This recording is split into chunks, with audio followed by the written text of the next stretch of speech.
Welcome, everybody. That is the second to last time that we will be hearing that music in this context, but it is good to see everyone today. Welcome, Arvanauts, to a Tuesday stream. It is the final Tuesday of November 2023, and we are here for the conclusion of Shire Adventures To Soothe the Savage Beast, sponsored by Free League Publishing. It's good to see all of you here, and I want to get right into it because I want to make sure we have time to finish and wrap up the same way. And so I am going to start by welcoming everybody to the stream. I'm going to ask us all, if you haven't done so already, please do follow the channel. Please check out our YouTube with !ArvTube. And if you're watching us over on the YouTube channel, welcome. And I hope you will consider talking in the YouTube chat. Always when I have to work tomorrow, hey, what's up, Tom? There is someone who is watching us on YouTube. But definitely feel free to not only stop by there, but also stop by on Twitch, where I'm going to be streaming. I stream concurrently on both of those places now. So it's a great pleasure to be able to have people on YouTube as well. Please do subscribe to us there and spread the word, whether you're on YouTube or Twitch, about the show and about future shows to come. You'll be able to see all past broadcasts of this and other streams. And if you're listening, by the way, to the audio podcast, this will also be wrapping the Shire Adventures audio podcast, although this will be ending later than the video one because the audio runs behind the video. But when it does come to an end, I do want to thank all of those who've listened to the audio podcast and remind you all that we still have the other ones specifically relating to Curse of Strahd. And when that comes to an end, we will be continuing with at least one other audio podcast going forward. So definitely check us out there and continue to check us out on the video frame stuff as well. !Arv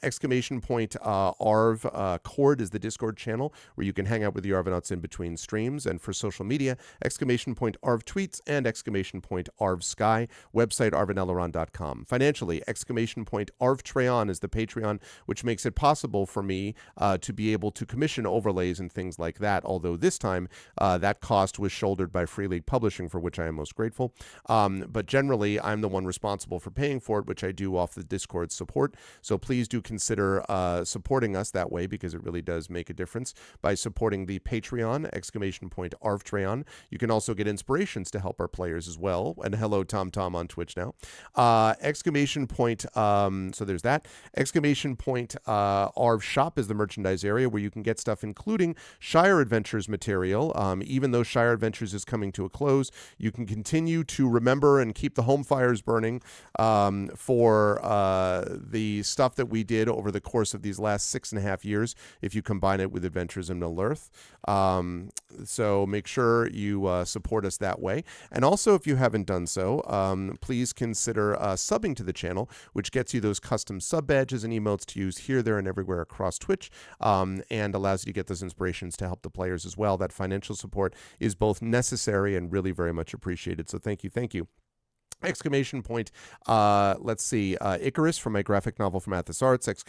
Library is Tales and Tomes from the Forbidden Library. That is my 5e adventure and sourcebook from Alligator Alley Entertainment. And Greyshade, which is my Greyshade universe. First two books, Greyshade and Renegade, out now. The audiobook by our very own Trent Sparks, who you will see more of in just a moment and hear more from in a moment, is out right now. You can buy all of those at that link. You can also pre-order the tabletop role-playing game of Greyshade being done by Brandon O'Brien and Alligator Alley Entertainment at that link. And you can also pre-order Heretic, which is the final book in the Grey Assassin trilogy, coming out next year. I am working on that as we speak. Last but certainly not least, BLM, Black Lives Matter, important to affirm and assert the significance and importance of Black lives. Help Now, the World Health Organization page on suicide prevention. Important to reach out to others when you need help and reach out to others when they need help as well. And Ukraine, UKRAINE, to help the people of Ukraine as they fight back against an illegal and illegitimate war with bravery and courage, and send the message that we will do so for others in the future as well. Quick note on scheduling. We are finishing up with Shire Adventures now, and then at 4:15 p.m. today, I will be over on GOG Com's Twitch channel for episode 400 of Pen and Pixels, my long-running show there focused on story and narrative, and it's appropriate that it will be another D&D session. This one, Ghosts of Saltmarsh, as we continue with the GOG crew. Lots of stuff happening with that group, and we'll have more to announce about that in the next month or so. But that is happening over there, and you'll be able to see that at 4:15 p.m. Eastern. And then that's it for November. I will be back on Friday with the first stream of December, which will probably be Starfield, and then we'll have everything scheduled for December. It's going to be very busy with a lot of good stuff happening, including Session 0 of Beowulf, which is going to be the new campaign starting up, fully starting up in January with our sessions. But in December, we'll have a Session 0 featuring Trent Sparks and Tari Tunes with Handiwork Games Beowulf. So I'm very excited about that as we go along. With all of that said, we are ready to go. So I'm going to unmute myself and apologize unreservedly for anyone that I interrupted because I couldn't hear them. And then I'm going to unmute them. And last but certainly not least, I'm going to head over to reveal the incredible crew for one final time together, the amazing crew of Shire Adventures, Lord of the Rings role-playing.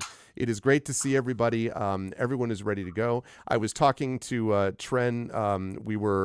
Tren and Tari and I were doing some Beowulf prep off stream a couple days ago, and it was cold where Tren was, which for California is like 50. It's just like, oh, it's freezing. No, it was 40. It was 40. Oh, 40. I mean, really. Like, yeah. But anyway, so he's wearing something different. But I was saying Fahrenheit. today.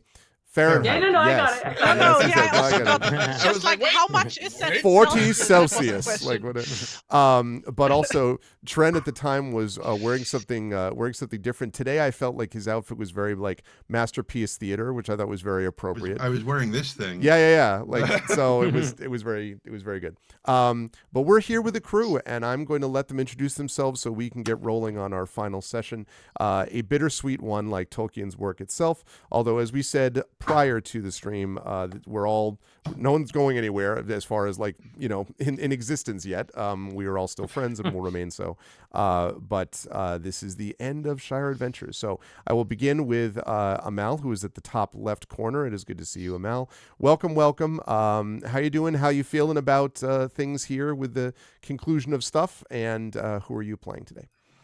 I am I'm okay. Everything is a little bittersweet. Obviously, I am kicking myself for not having prepared some, Tolkien-esque words drawn from the material and stuff. The road goes ever, ever on, and so on. Yep. But I'm so glad to have played. I think that's where I'm like staying in this. It's been a long and very beautiful and very nourishing and heartwarming journey with you guys. And why am I saying it's at the beginning of the stream? Yeah, I might be curious by the end of it, I guess. Yeah, maybe by the end of it, Coriander will be like dead, and I'll be like, oh no, I feel nothing. No joy ever again. So I've got to get it out now. No, it's been lovely. But yeah, so I am playing. I'll also say it is snowing today. It has been nice. snowing, little dustings of snow, which is nice.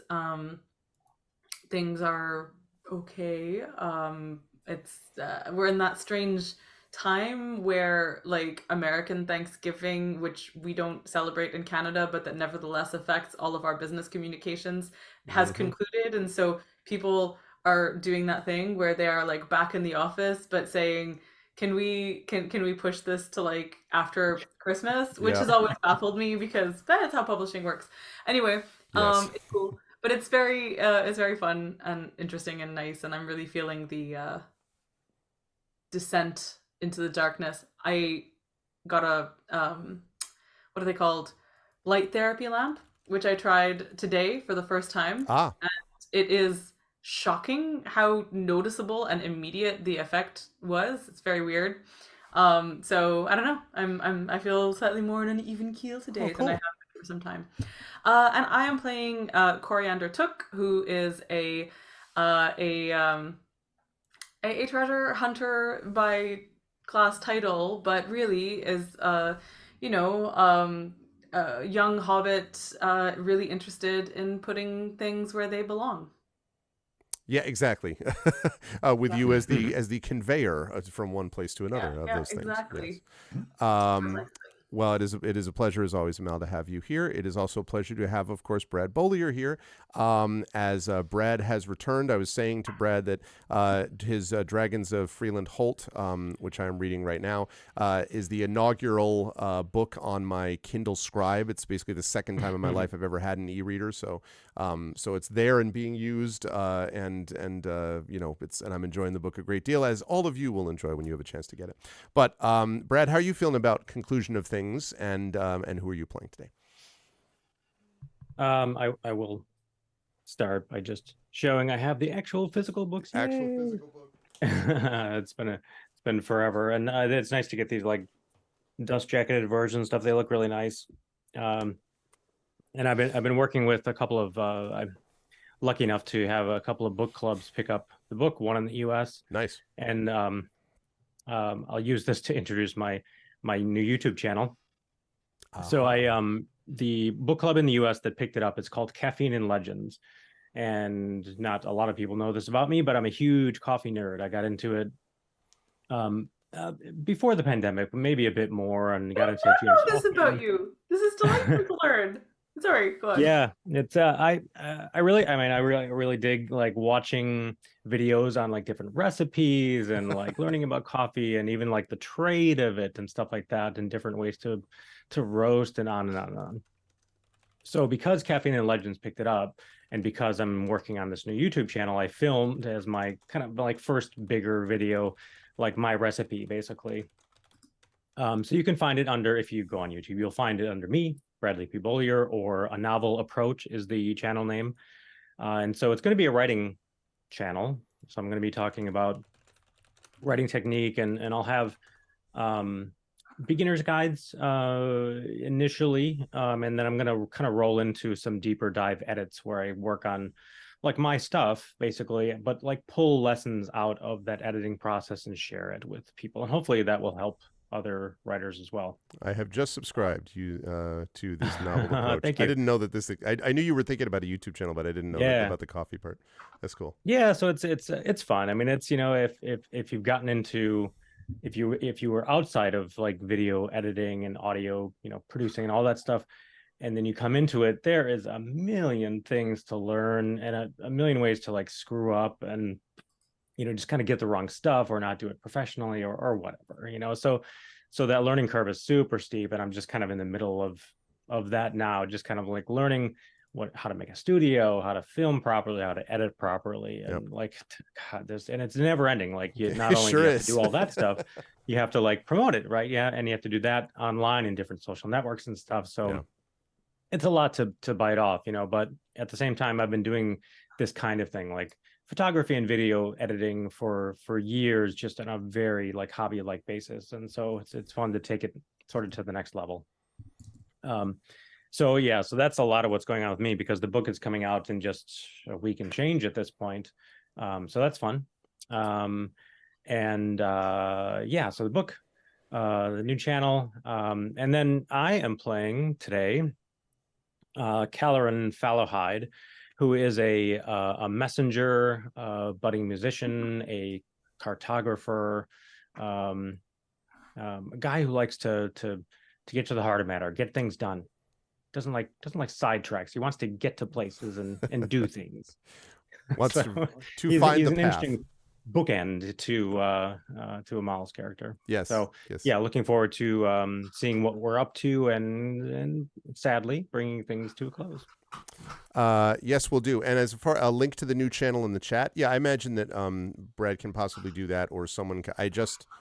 I think I just put the. I'll see if I can find the link. While I do that, always a pleasure to have Brad with us. Also a pleasure to have Tari with us. And Tari, as you might be able to tell, poor Tari is suffering, but did so totally for her art. She got infected with a cold so that she could have the right voice. No, I'm kidding. Wait, Kitty, I already could make the right please voice. say thank It's you fine. very much. Yeah. Could you say thank you very much? Yeah. Thank you very much. Yeah.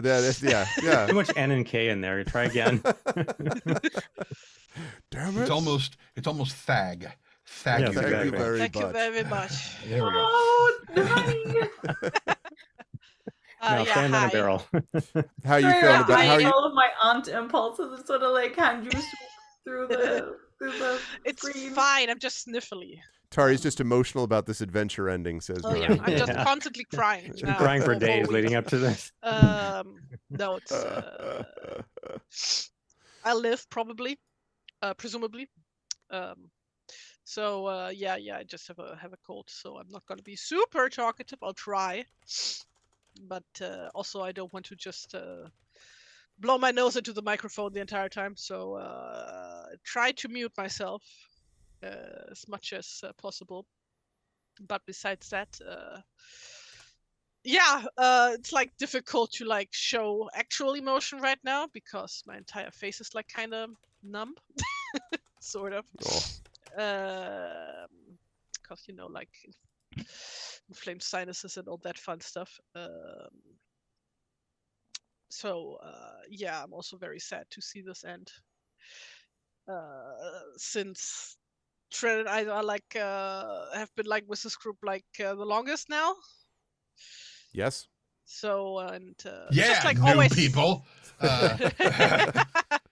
And it's just like it's like always sad to like see like people leave, and then like exciting to have like new people come in and make new friends. But like now it's like over, and that's just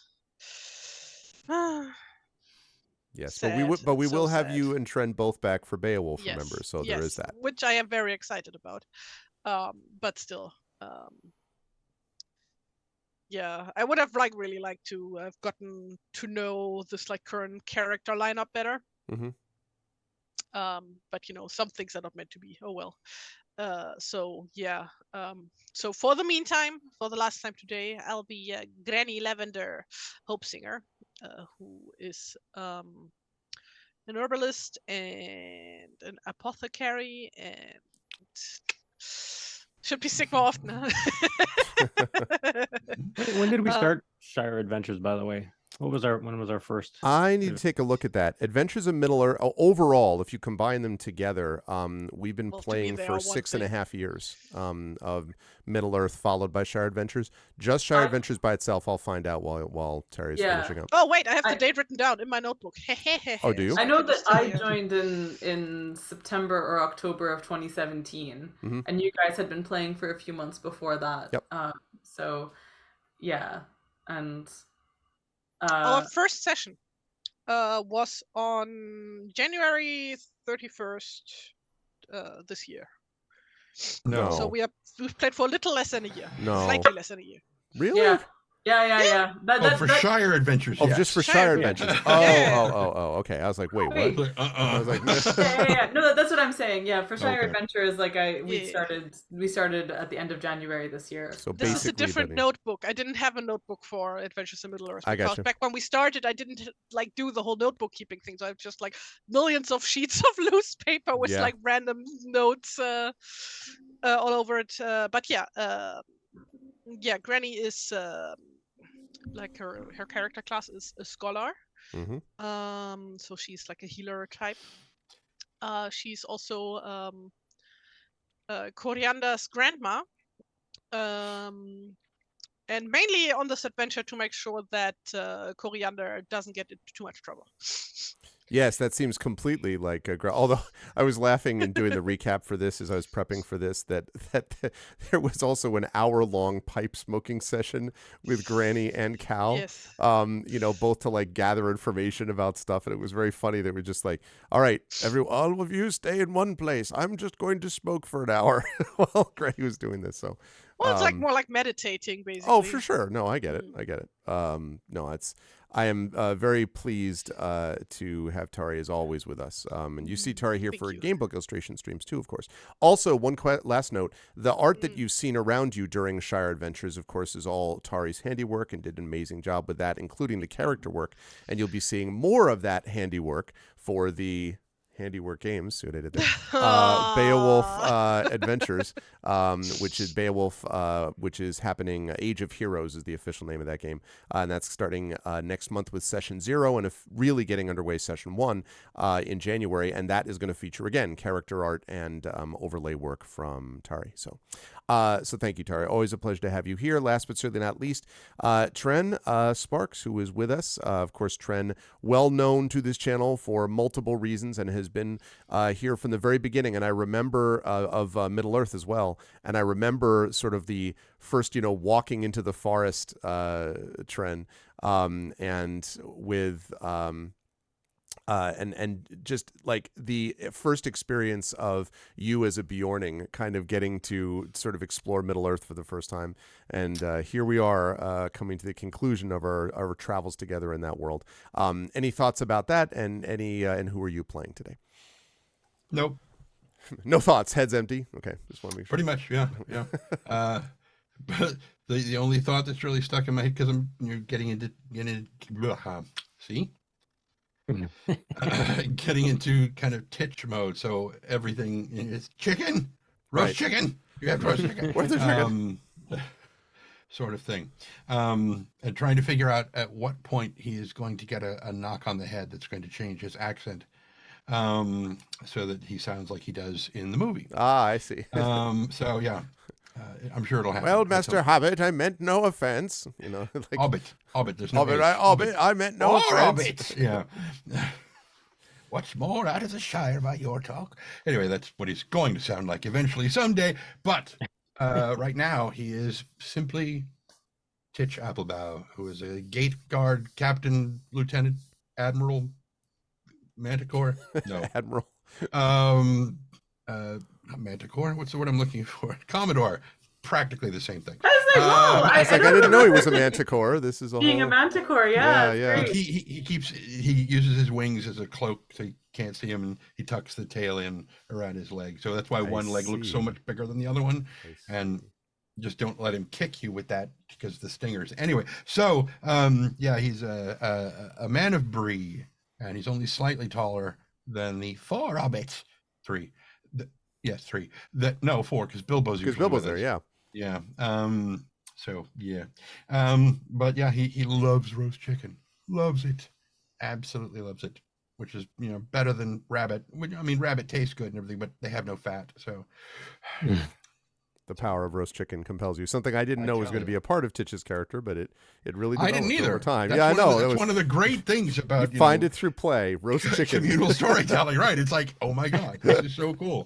Big asterisk on the character sheet. Loves roast chicken. Exactly. Yeah. To find Titch, you just follow the bones. Yeah, pretty much. Where are the carcasses?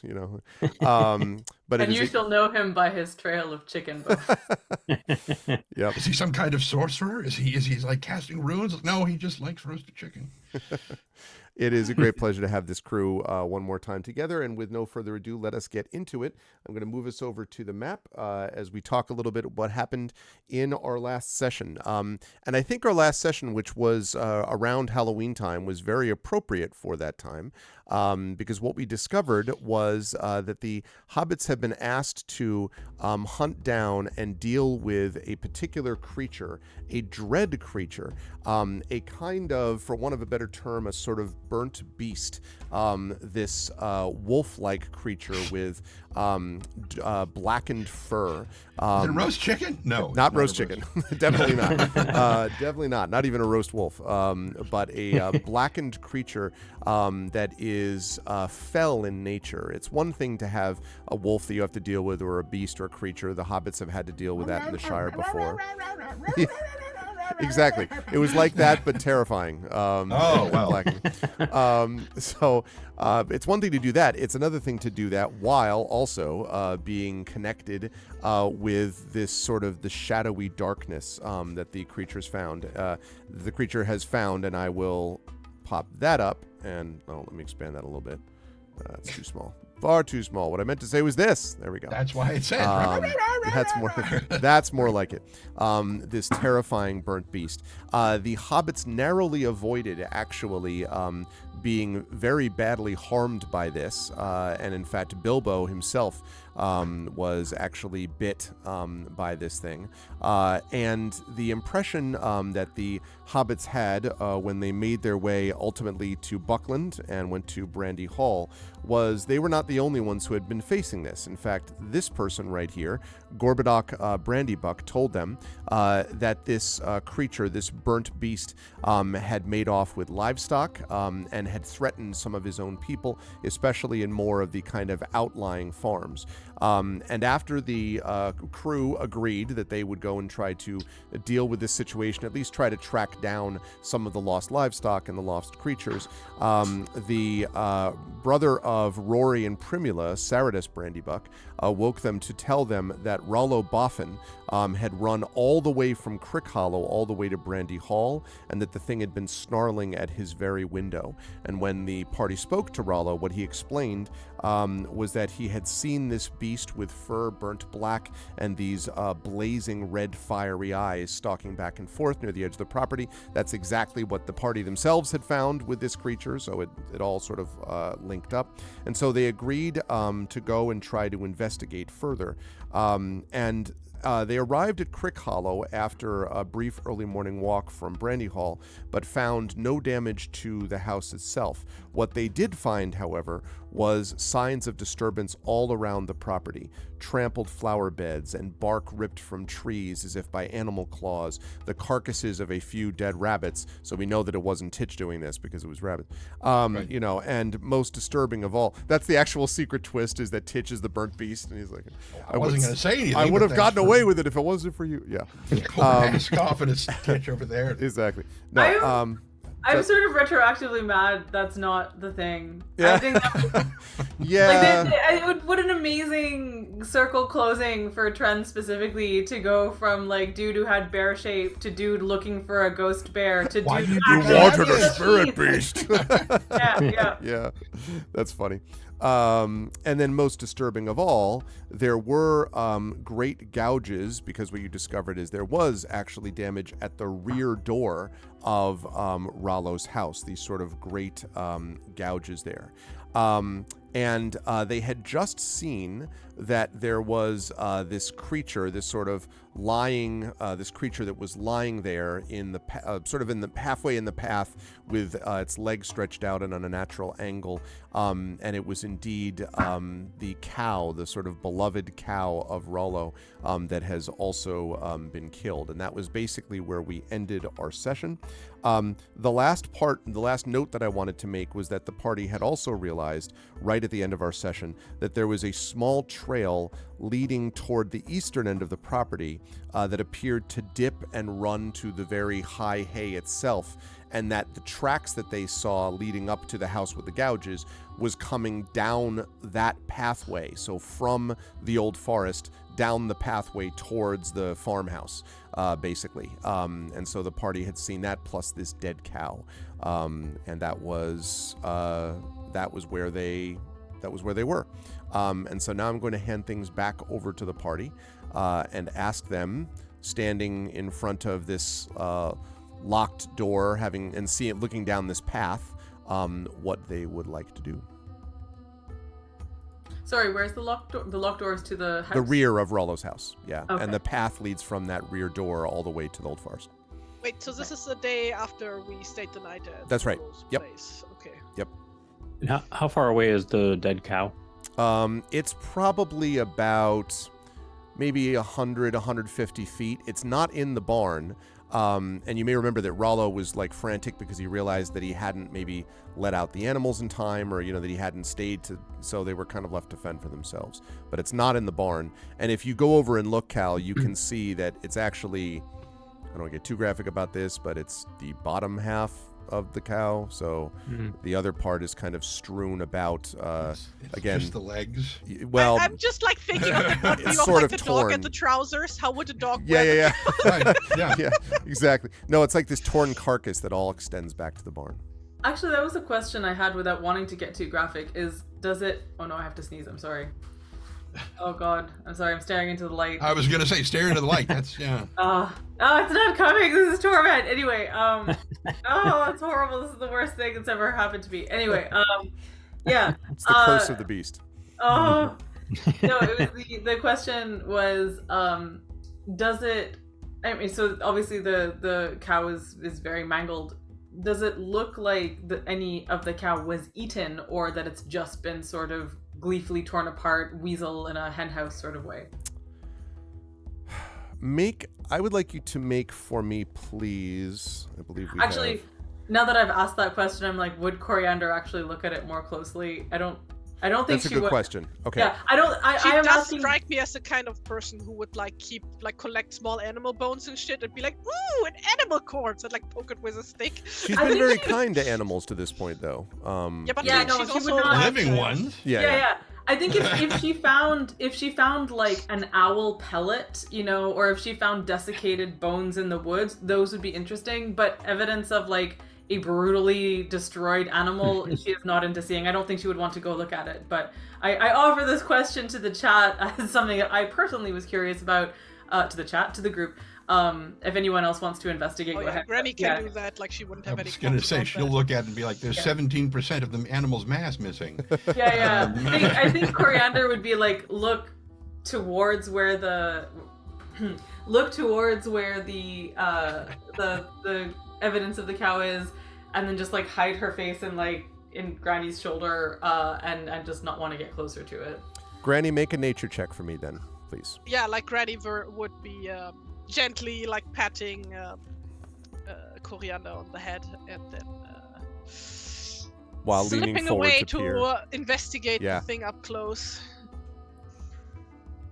Have we been inside Rollo's house? Sorry. No, it's locked, and it doesn't. It's pretty clear that the wolf did not get in there, or whatever it is. This burnt beast thing did not get in there. That's a 19.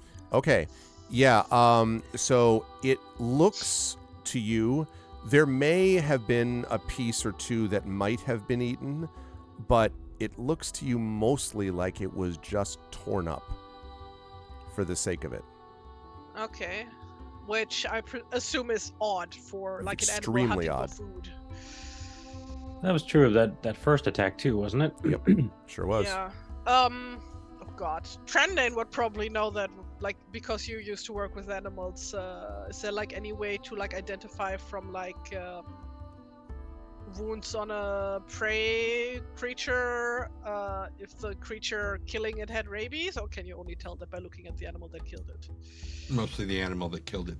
Yeah, You wouldn't have any frothy saliva would not have stayed frothy long enough to really, and there's no guarantee that would be proof of anything anyway. Yeah. I thought there would be like a word showing up on the forehead of the animal. Oh, the creature has no forehead left. That's why I can't tell. Right.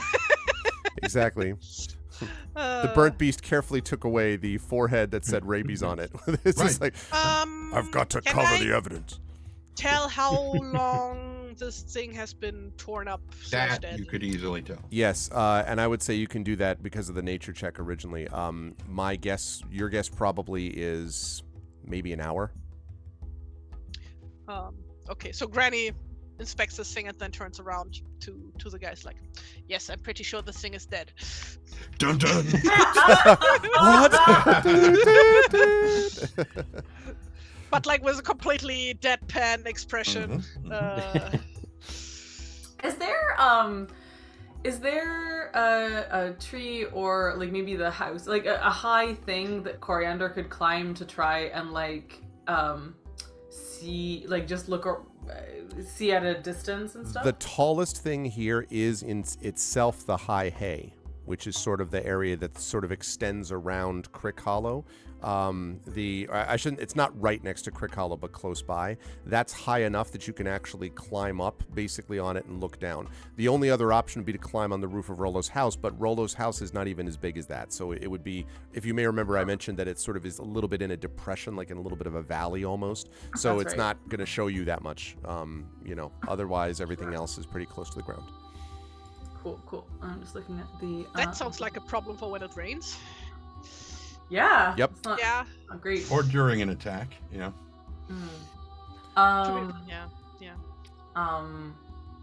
And so the tracks are leading into the high hay? Correct. Towards the high hay. Coriander is kind of like looking around and trying to take stock of this, and she we've seen the tracks, right? We can see that they're Yes. And she sort of just says, I don't think it will be hard to find this thing, but what do we do when we find it? I mean, are we gonna trap it? Are we gonna kill it? How do we do that? Well, with most sick animals, wild animals anyway, it's often better to just put them out of their misery. Could otherwise end up infecting other animals. You think it's sick? Don't think it's healthy. like assuming, of course, that the wolf creature is responsible for taking apart what I have to assume is a cow, or used to be a cow at some point. Healthy animals usually don't kill and then just like leave their food, just torn apart. They would like eat it or like, bury it to eat later. And there's really no guarantee when it's going to go for a person instead of an animal. So We all saw it though, right? It's really big and really scary and very, very fast. And I mean, I don't know. Do you think we can just the four of us? Do you think we can, or five? Is Bilbo here? Bilbo is there. Mm-hmm. Okay. Although he's there, but obviously is a little bit hobbled. He's a hobbled hobbit because he took that injury.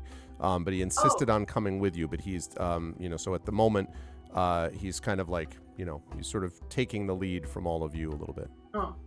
And Coriander is going to look at him and say, Uncle Bilbo's hurt? And, I mean... This seems like it's a job for really big people. I don't know. She looks at Titch.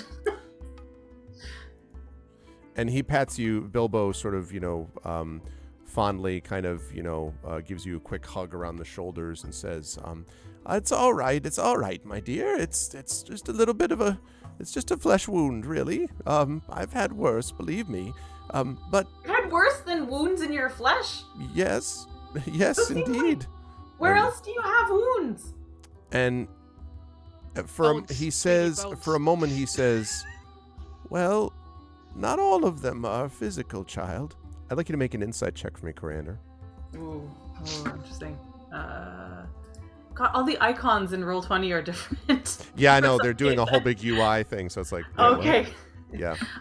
Greg, can you remind me, like last time we played, I think we inquired with Rollo about like the militia or stuff like that. What was the deal with that? They said that they were trying to assemble a group of people together, but it's hard. Everybody's very scattered, and the thing is, these things are so fast that they haven't just stuck around, for like an army of people, basically.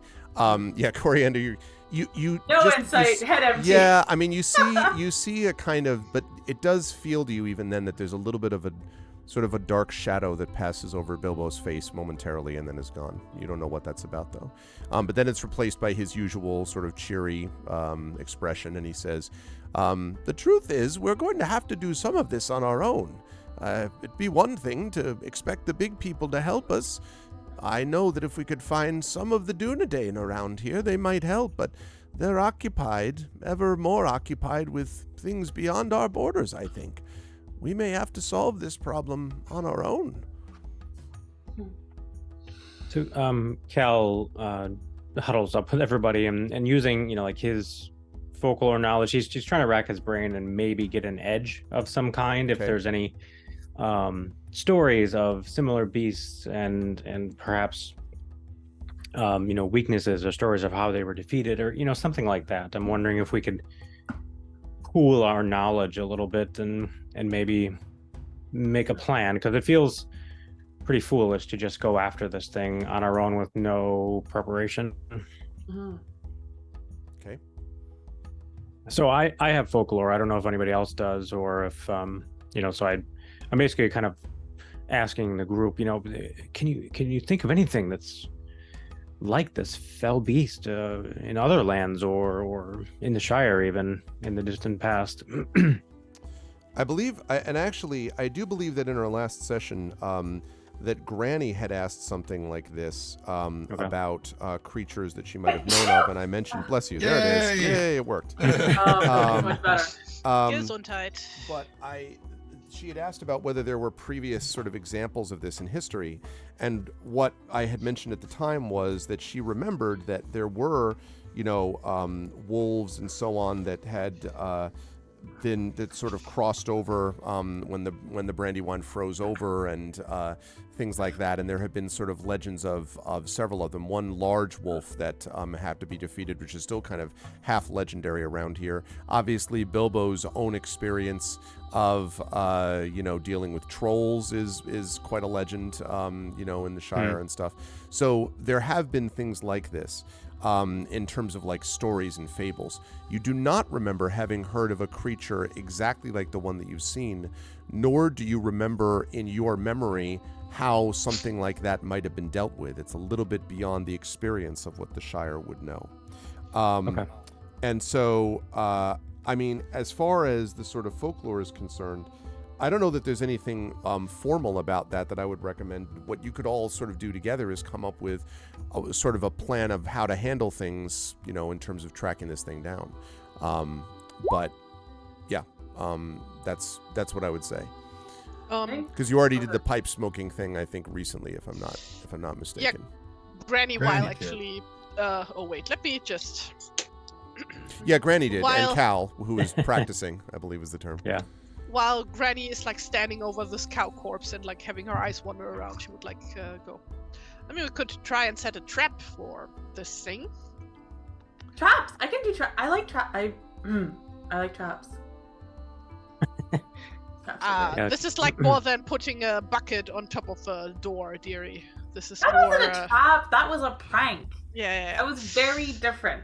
Of course, dearie. But I could. I mean, maybe. What if we made a cage and then we hoisted it up into a tree and then we put something under it and then that it would want and then waited in the tree, and then when the thing comes, then we could make the cage fall. I don't think we need to make a cage. We should ask around about how some of the houses here are built, because many houses have more than one entrance. We could just use a house as a cage. Make a perception check, everybody. Ooh. Oh no.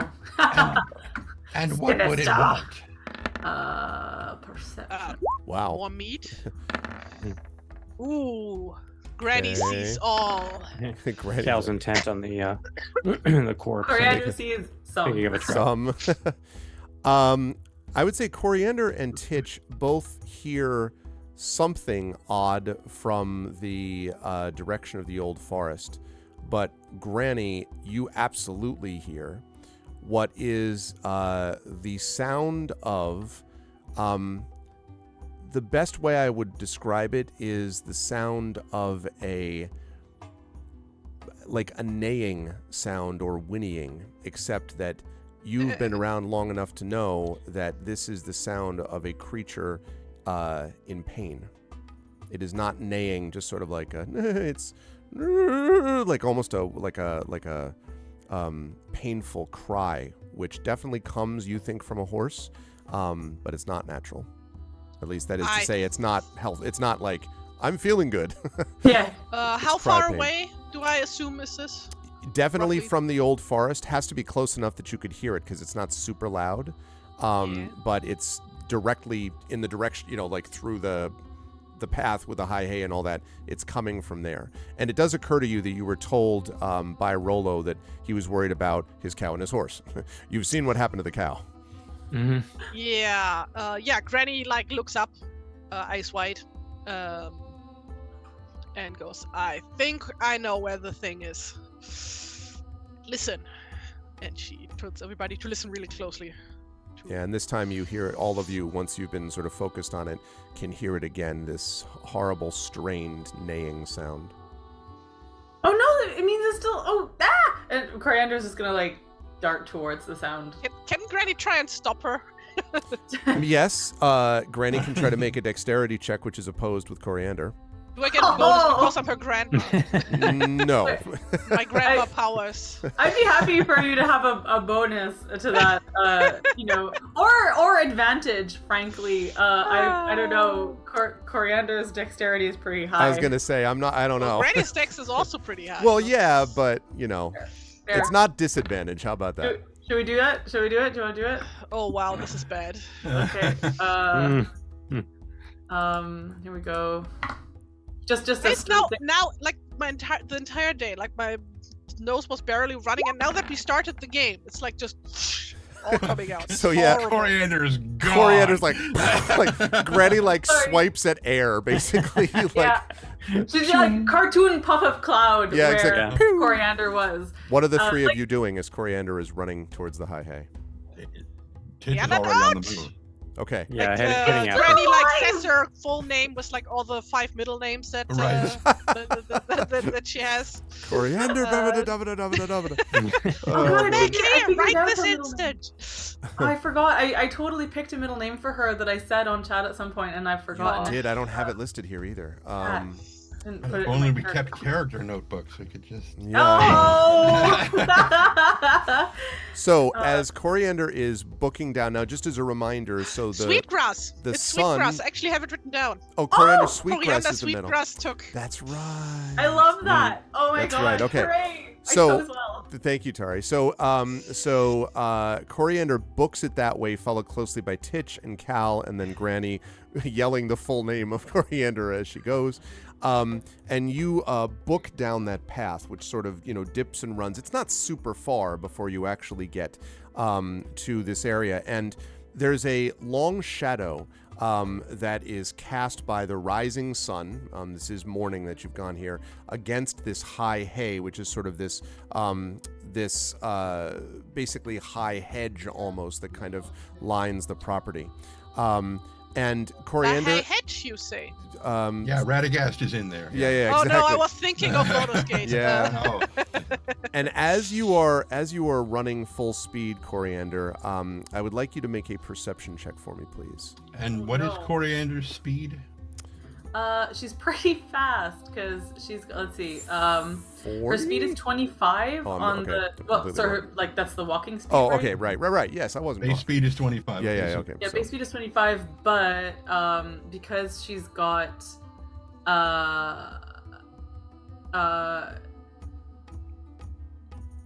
let me see. So this is the tree. I was looking at Tree Climber recently. And you can add your dexterity modifier to strength athletics checks to make you make to climb or jump. Never mind, that's not running. But you can also add that modifier to a distance you cover in feet when making a running jump. She is running currently, so. Okay. But anyway, perception. Let's just go there first.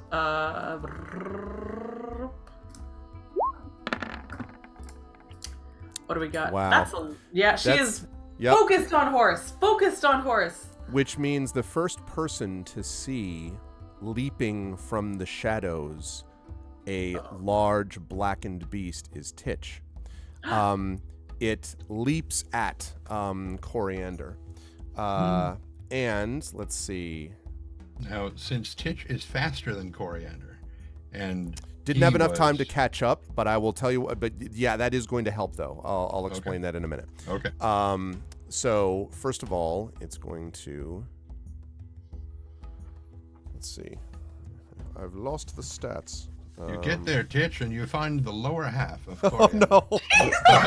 Listen, we're not getting that dark so fast, all right? Joking about her dying this session. I was in jest. I was not in earnest. That is a Hey. that is a 16. Okay. A 16. Does that hit, Coriander? Oh, I don't get to. Let's see. No, you don't even see it. It's a Perception was surprise too attack. low. Yeah. Perception was too low. Yep. What is my? Let me just check.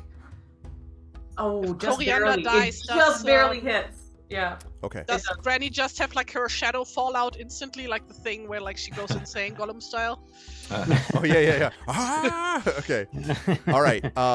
So you are struck for 6 points of damage, Coriander, as this thing bites your shoulder and you are knocked to the ground. But It's dark. Titch is like, like coming right at it, I assume. yeah. And as it sees you, sort of like looks up and sees you.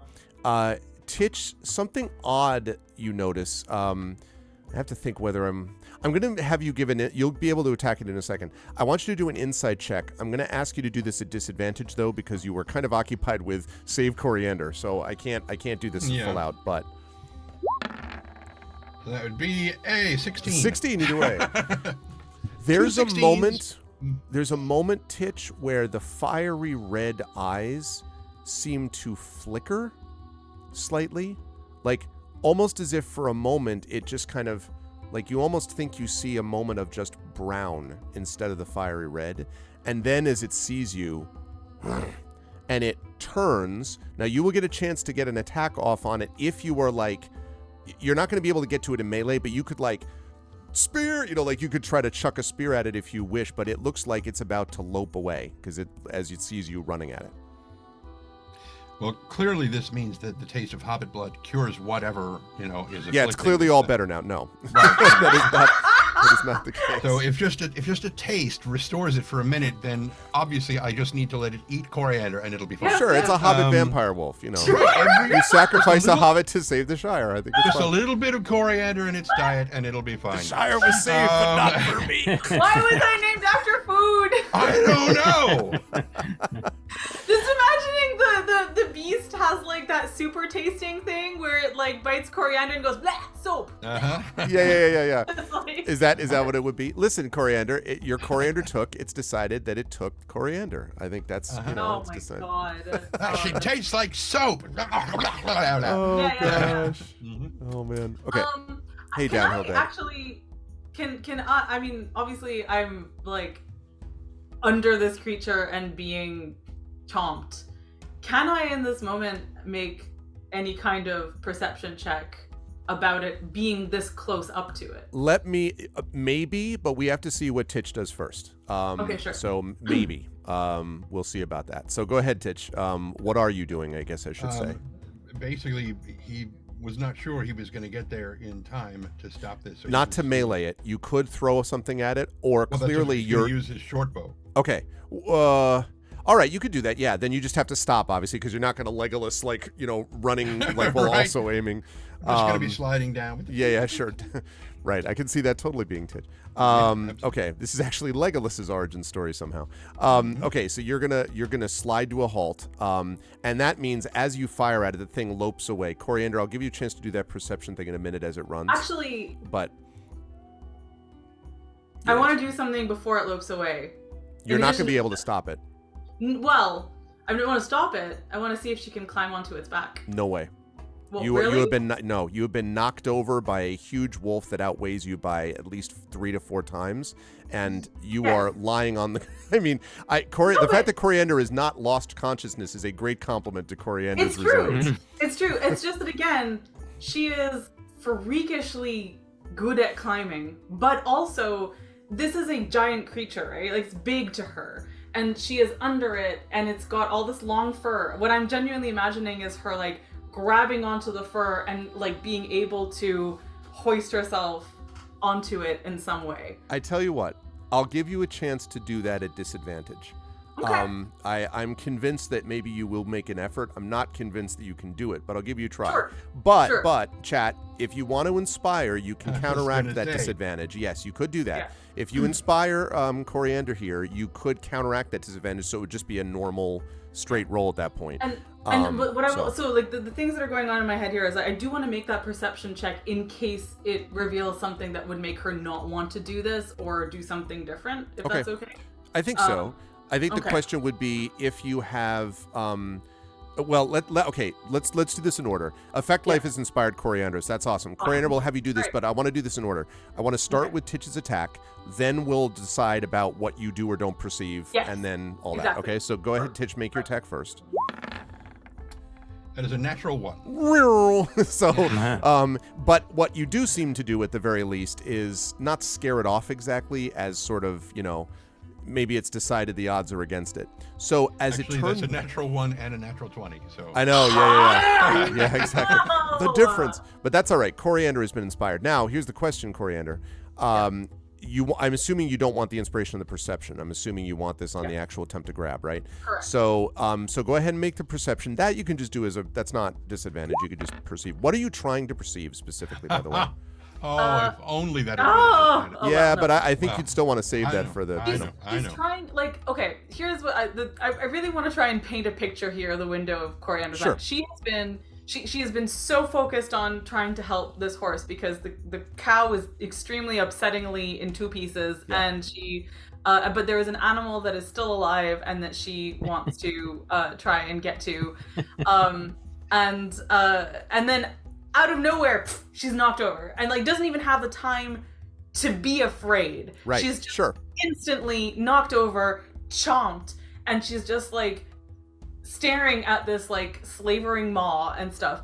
And I think that in that moment of shock, and I don't know if other people experience it this way, but like I have been in shockingly violent situations where everything narrows to like intense clarity. Yeah. And what she's trying to see is, can she, getting this close to it, understand anything about why it is like this? Like, is there something in its mouth or something on its neck or something that she can perceive that might explain why it is like this? I got you. Like, I'm imagining that she, like, I don't know if she's close enough, for instance, to have seen the eye flicker thing or not. No, she wouldn't have seen that, but I'll tell you what, then I'm going to change that perception. I think you should be doing an insight check here. Oh, damn it. Okay, she's not as good at insight. But just roll a natural 20. Everything will be fine. Yeah, it'll be fine. And yes, it is a tough situation indeed. Downhill Dad. I would agree. That's a 9. That's a 9. The only thing I will say that you would be able to possibly notice, Coriander, is that there is a moment's hesitation. The beast sort of, you hear this twang. You don't see the arrow, which goes wildly overhead. But you do hear a weapon sound, and you also hear someone calling your full name over and over again, which might be your granny. Vaguely, but that's all sort of in the background. As you say, you're sort of focused directly on what's in front of you.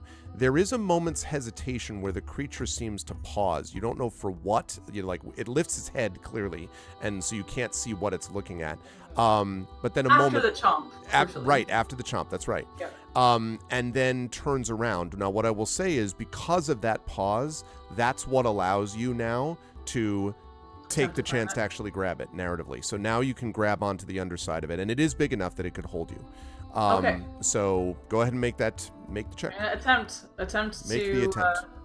to climb. And thank you, Effect Life, for the inspiration there. Yes, thank you. And thank you, Effect Life. And let's see what happens. Play to find out what happens. Exactly. I wasn't muted for this. Oops, sorry. Yeah, you were. We didn't hear you. Oh, you're all so good. actually, can I actually use the tree climbing ability here, which is ability to climb faster than normal, no longer costs extra movement. In addition, you can add your dexterity modifier to athletics checks. Yes. You make your climb check. I'll allow that. Yeah, and Great. in fact, that's true. This is basically an acrobatics check. Okay. So yes, acrobatics, and yes, you can do that. Although it's not tree climbing, it's wolf dog climbing. It's a very angry tree. Yeah, very angry tree. Its bark is definitely it's like a Cirque du Soleil move on one of their horses to hop up. Oh my god. But wow. It's a damn good thing. Well, wait a minute. That was a 12. It is a damn good thing. Ooh, that was the worst possible roll. You manage to grab onto its fur. Now, because it's barely enough, you're not able to sort of position yourself quite as you want. So as you're basically holding on to its underside as it lopes away, which means that you are going to take a couple of extra points of damage because you're literally like almost banging on the ground as you're going. So you're going to take 2 more points of damage as you go. And the scene is beautiful, actually, because Titch lands, fires this thing wildly, then the creature lopes away, and to the horror of Cal and Granny and Titch, Coriander is hanging on to the bottom of it. And the thing plunges forward. I want to describe what happens with Coriander in this thing. Then immediately the 3 of you, who I assume are pursuing, will talk about that. This creature runs, and you can hear the like the heavy breathing, and where you're holding on to the fur is right underneath, basically in its area of its chest, so you can feel the pounding of its heart, the rapid pounding of its heart, as sort of almost in line with the pounding of the rhythm of this thing as it's going on. And it charges towards basically this brick-lined gap in the hedge. The hedge is past the high hay and just past it, and basically is the border between Crick Hollow and the civilized lands and the old forest. And right next to it, there is a gate which has a set of thick iron bars. But as you are sort of like tilting your head, and it's not easy to see this because, you know, you're like this, Coriander, you can see that it looks to you like the gate appears to have been bent and twisted, as if something was trying to get through it. And then leaping through the gap, and literally you feel your breath taken away as a moment as this thing just sort of leaps forward through the gap in the hedge, and is gone with you underneath it. Now, I want to come back to Cal, Granny, and Titch. I'll come to Coriander in a second. Good move, Amel. Cal, Granny, and Titch. Led to a very good movie moment. And you pitched it. When you explained, I'm like, okay, yes, I'll buy that. Yeah. Good work, Effect Life. Without that, she wouldn't have been able to hold on. So, Cal, Granny, and Titch. The three of you see this, so you basically are able to see it. I would say probably Titch, you're able to get, you know, like, you're the one closest, because I assume when you fire and miss, you're just like, crap, and you start running again. I'm guessing you're like, okay. Yeah. So Cal, you're right behind, I imagine, going as fast as you can. Granny, you probably can't move quite as quickly, although I'm sure you're like driven by grandmotherly speed, probably. Right. But you'll still be able to keep up with them enough, but you would be sort of last in the chain.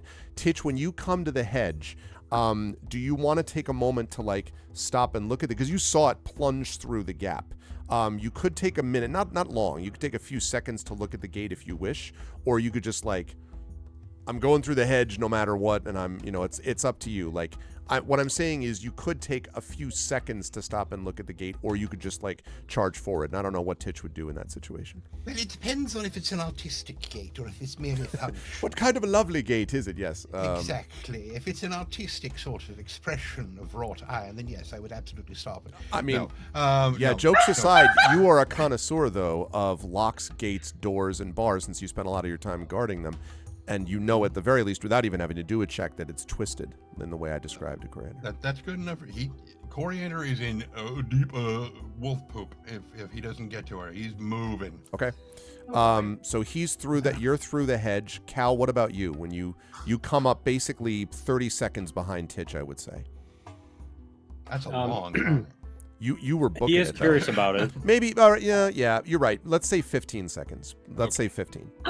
Someone bringing you a mug! Oh, I'm not the only one getting handed mugs by their partner. That's so nice. Oh, Brad was delicious just caramel tea. I got mac and cheese. Yeah. Amazing. I got a nice coffee from Starbucks I bought myself. Tea I made last night. Yeah. So, yeah. I don't have any food or drink. I can. Yeah, so Cal, as he approaches the gate, I mean, he's not going to slow down hardly at all, but he is like looking at it as he approaches, and make an investigation check for me, please, then, Cal. Oh, what? Investigation as you come up to the gate.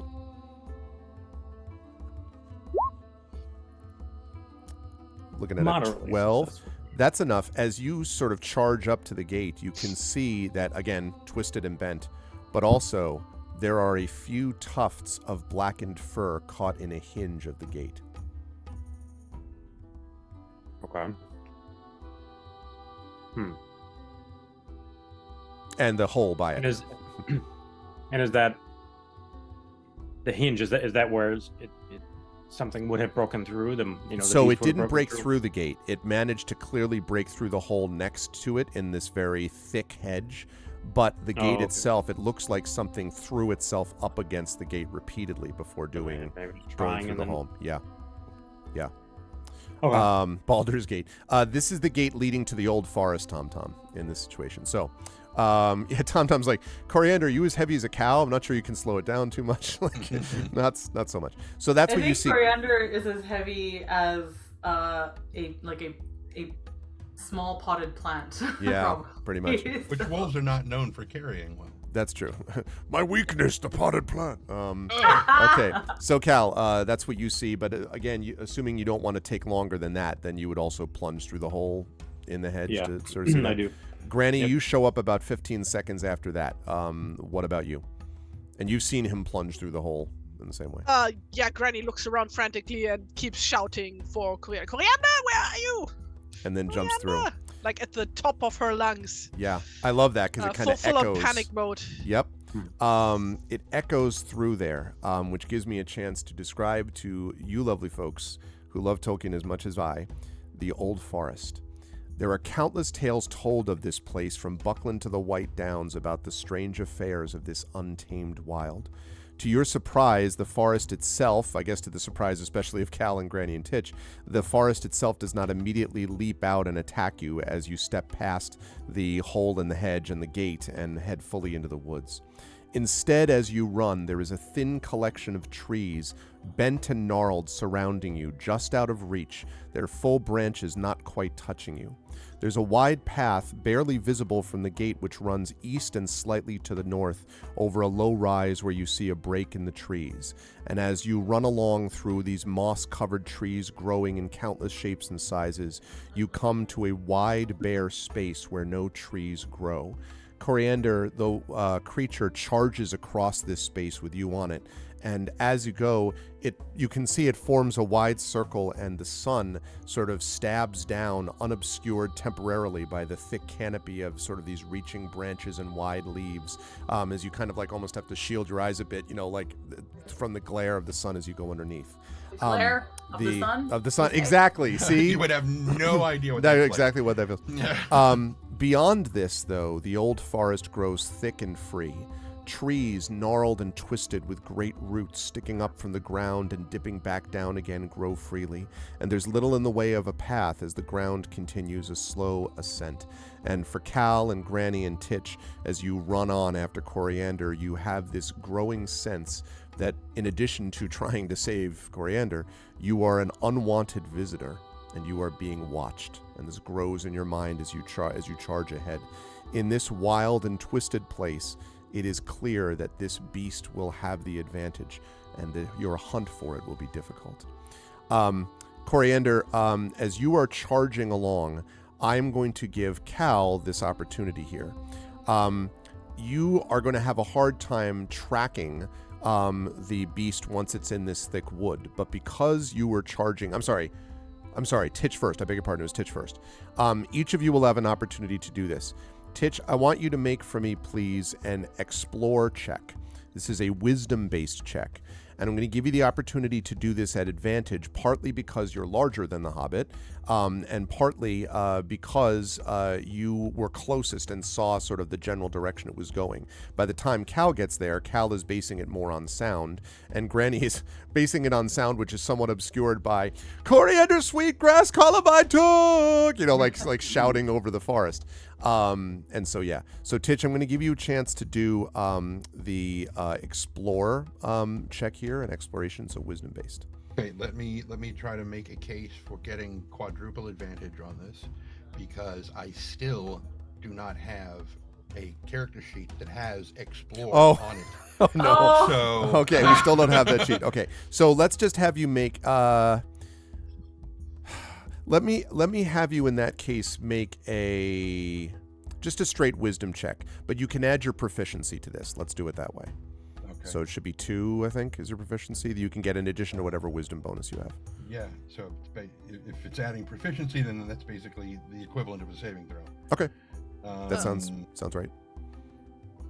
By the way, Granny would not be shouting her full name at this point. Oh, okay. This is more like, this is like a child. I just thought that needs was to be funny, though. scolded. Okay. No, now it's like, oh my god, a child is missing and gonna die. I got you. Okay. So what that means... Before you say any more, sure. I have this pathfinding. Party gets advantage on pathfinding. Is that sort of applicable here? It would be, except that the party is split. Not its own fault. The party is just separated. However, Cal, you can get advantage on this, and both you and Granny are going to do different checks than Titch is. Cal, this check for you is a hunting check. But because Titch succeeded on That would actually be a 15. It didn't add my proficiency. Oh, so it would be a 15. Even better. So because Titch succeeded on this exploration check, it means that Titch is not only able to see the sort of or see and like immediately hear, as like the thing is like plunging through the forest. It is not being silent and stealthy. Not only are you able to hear that, but you're also, and you can tell me if you would not do this, but I'm guessing you would. You can shout over your shoulder like this way or something. Like, again, you can tell me if you wouldn't do that, but I feel like Titch probably would. And if so, Cal, you will be able to get a bonus on your hunting check. It's like a cascade effect. If you succeed, Granny will get a bonus on hers and so forth. Okay. And I'm coming back to you, Coriander. Don't I haven't forgotten about you. Don't worry. Do we have fellowship points? 6 of them. Yes, 6 you do. I'd love to hear see those being used. Yeah, and like this is our last thing. I just remembered that entire mechanic now. Yes. And yes, Big Boss, you can absolutely inspire if you have inspirations available to you. Effect Life did it before, and it was a good thing. Yes. So the yes, end of the month is right around the corner, so use them now. that is right. The Ghosts of Saltmarsh people will just have to be upset next session. No, it's fine. Okay, so 16. Yeah, so you get to, based on and I don't want to run your character for you, Trent. Is that something Titch would do, or would you leave it? Okay. Oh, yeah.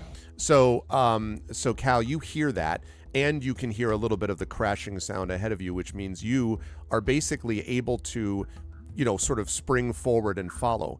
As you do that, Cal, because of your pathfinding, you can then give Granny a bonus, because you can basically be like, turn left at the moss-covered rock and right at the thing, or whatever. Like you can use landmarks if you follow what I mean. I call back. There's only one moss-covered rock. Yeah, exactly. There's only one in the entire Old Forest. To take a nap by the willow tree, it'll be fine. No. Okay. I am, by the way, trying to keep Granny in sight. I know I'm faster, but I don't want to outstrip her and leave her vulnerable to maybe it's circling back or something. Yeah. Wait. Why are you faster? What's your movement speed? I have Tireless and Swift, which gives me 5 extra. I see. Which he's actually calling back. I have Tireless and Swift. And Granny's like, well, damn it. She's like hopping forward. Good for you. Yeah. As the wolf is like, that's adorable. Yeah, exactly. Boom, and just gone. It reminds me of one of the scariest moments in The Wonderful Wind in the Willows is the section where those of you who have read the book will know what I'm talking about, where Mole is tracking through the wild wood, and it's just started to snow, and all of these creatures are making sounds around him and frightens him. And as a kid, I remember reading that and being like, whoa, because they're like, you can't see any of them. They just make little clicks and sounds and noises. And because Mole's never been in something like that, it really terrifies him. Really, really wonderful book that I think is even underrated in some ways. Anyway, so Granny, you now get a bonus. Not at advantage, but I would give you here a +3, let's say, to your hunting check that you're going to make as you follow after. 15. It's 15, yep. So you were able to follow along as this continues. So very good teamwork, despite the fact everyone's sort of split one way or the other. And as you sort of charge ahead, the Coriander, you are sort of, as I say, just barely holding on here. And I need you to make a... I think this one is not a dexterity check. I think this is a strength check. I'll take athletics if you have that. That would work. But... Okay. Well, so it's just to hang on? To hang on, yeah. Okay. Is the wolf slowing down at all? No, other than to like very occasionally to like, avoid a rock or something, but no, it's and sort of jumping it over hasn't things. been trying to like shake her off or anything. No, but it definitely hasn't been trying to avoid ramming you into things either. Like as it jumps over rocks, you're like, type of thing. All right. Just looking. Think being dragged by a car would be terrible. Think about being dragged by a wolf. Or a bird beast. Okay, so she's not climbing or jumping at this point, but I am able to add my dexterity modifier to athletics checks. Yep. Is that all right? Okay. That's yes. Normally that's taken into account anyway, I think, in that check, but regardless, yeah, you can do that here.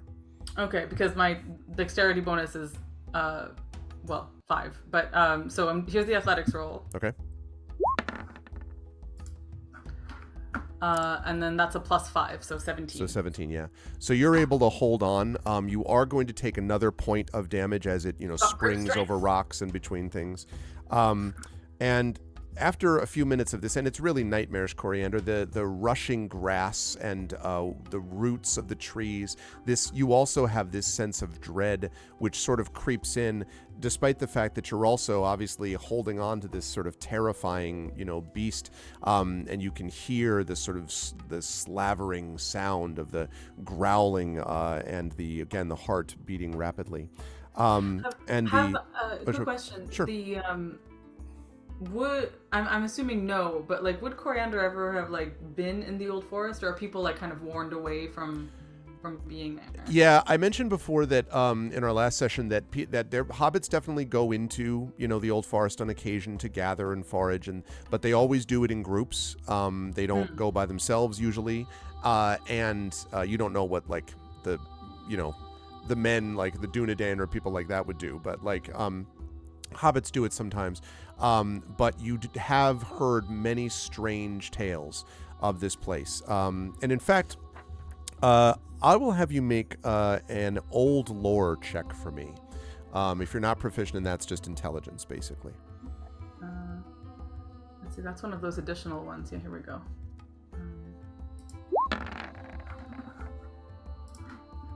That's a 15. 15. So she listens to her granny. Yeah, you remember the granny telling you stories of many things, including related to this.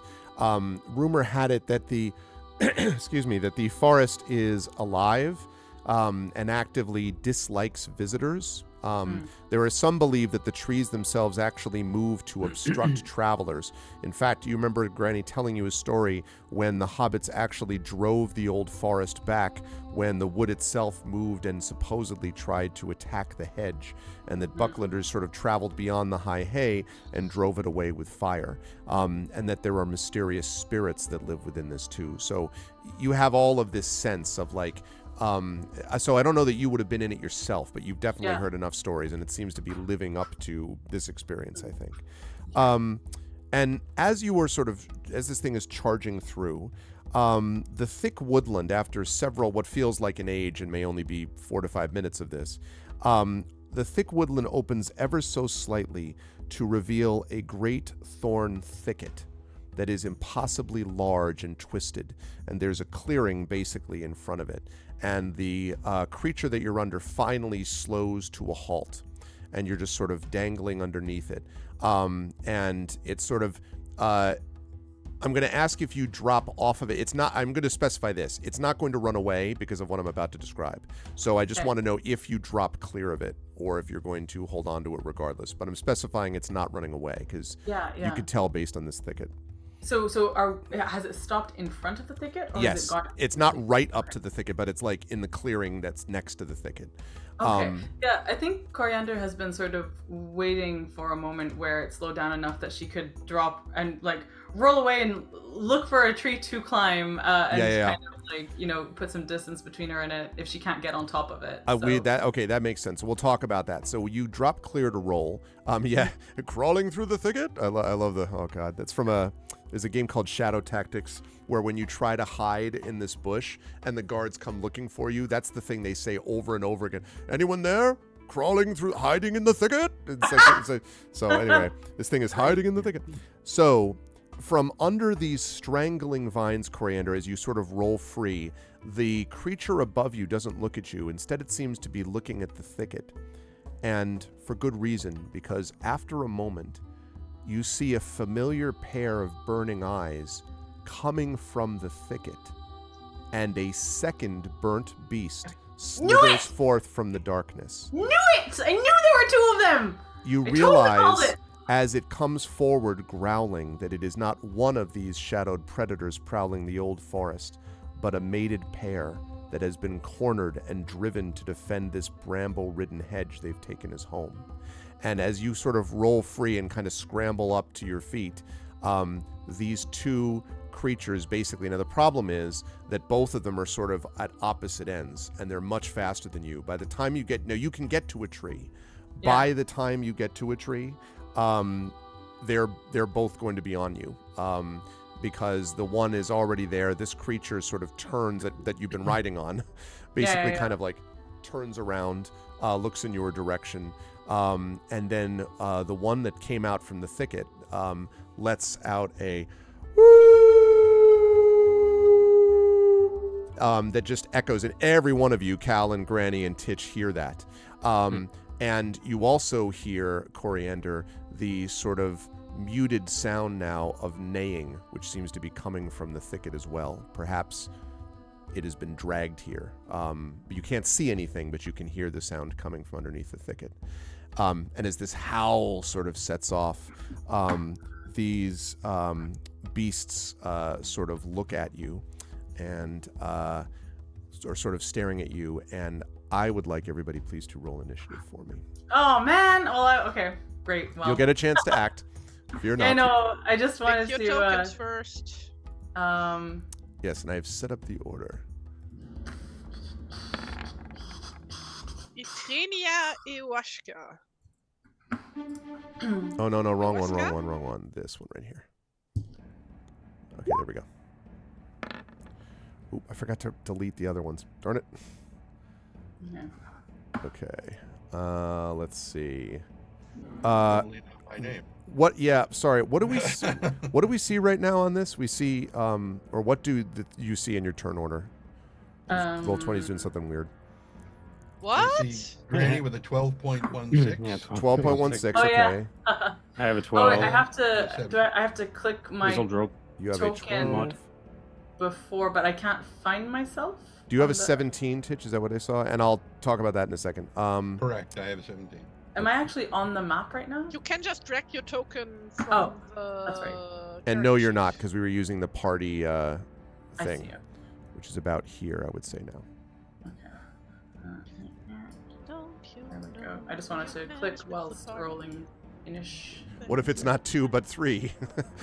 Ghost said, well, that would be bad. There are pups. There Damn it. you-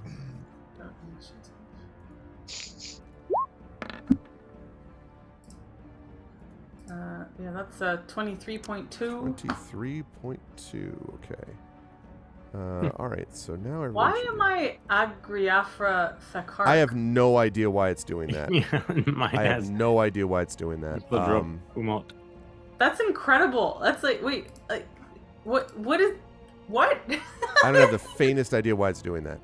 I'm the only one I who. think it's like No. auto-generated character names. And it's Oh, only that's attached to wacky. the token. It's only attached to the token, not to your character. I if you see, so click that's on your why. Token, click on your token, then click on there the it is. gear cog, you can change your name. Yeah. I see. Okay. Amazing. Yeah. Wow. That's the first time I've seen that though. Do that. That's strange. This is like, I don't know. I feel like I want to add these to Coriander's name. Yeah. Coriander, Sweetgrass, Columbine, Agriafra. I am Thakar. Agriafa Thakarke. I'm just like imagining because Coriander loves to like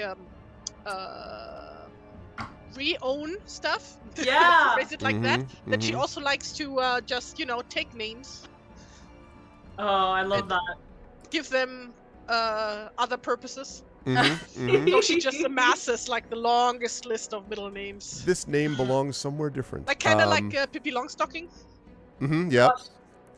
Lotta Victoria Peppermint. Margarina Pfefferminze Ephraims Tochter Langstrumpf. That's what she's Yeah. called in German. Oh wow. It's like Peppermint burned should into my definitely be in brain. her names somewhere. I think actually, yeah, Peppermint should be among her names. She's a very pepperminty sort of girl. Hey Wispy. Cal and Granny. Cal, what's your raw dex score for me, and same for Granny?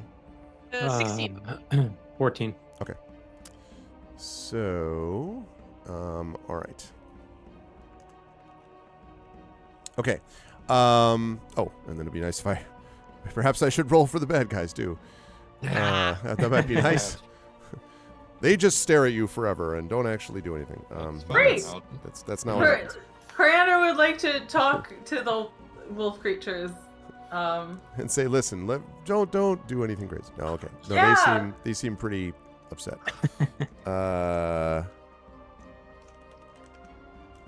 Would you like a job as a mount or a pair of I really like what you've done with the place. It's Sorry do we something productive interrupted with your life. dinner. Yeah. You guys were going to do a Lady in the Tramp reenactment with this horse's entrails, but Oh! You seem to like your food rare, and I. oh. Okay, so Coriander is first to go. So Coriander, the scenario here is that you are indeed in this clearing.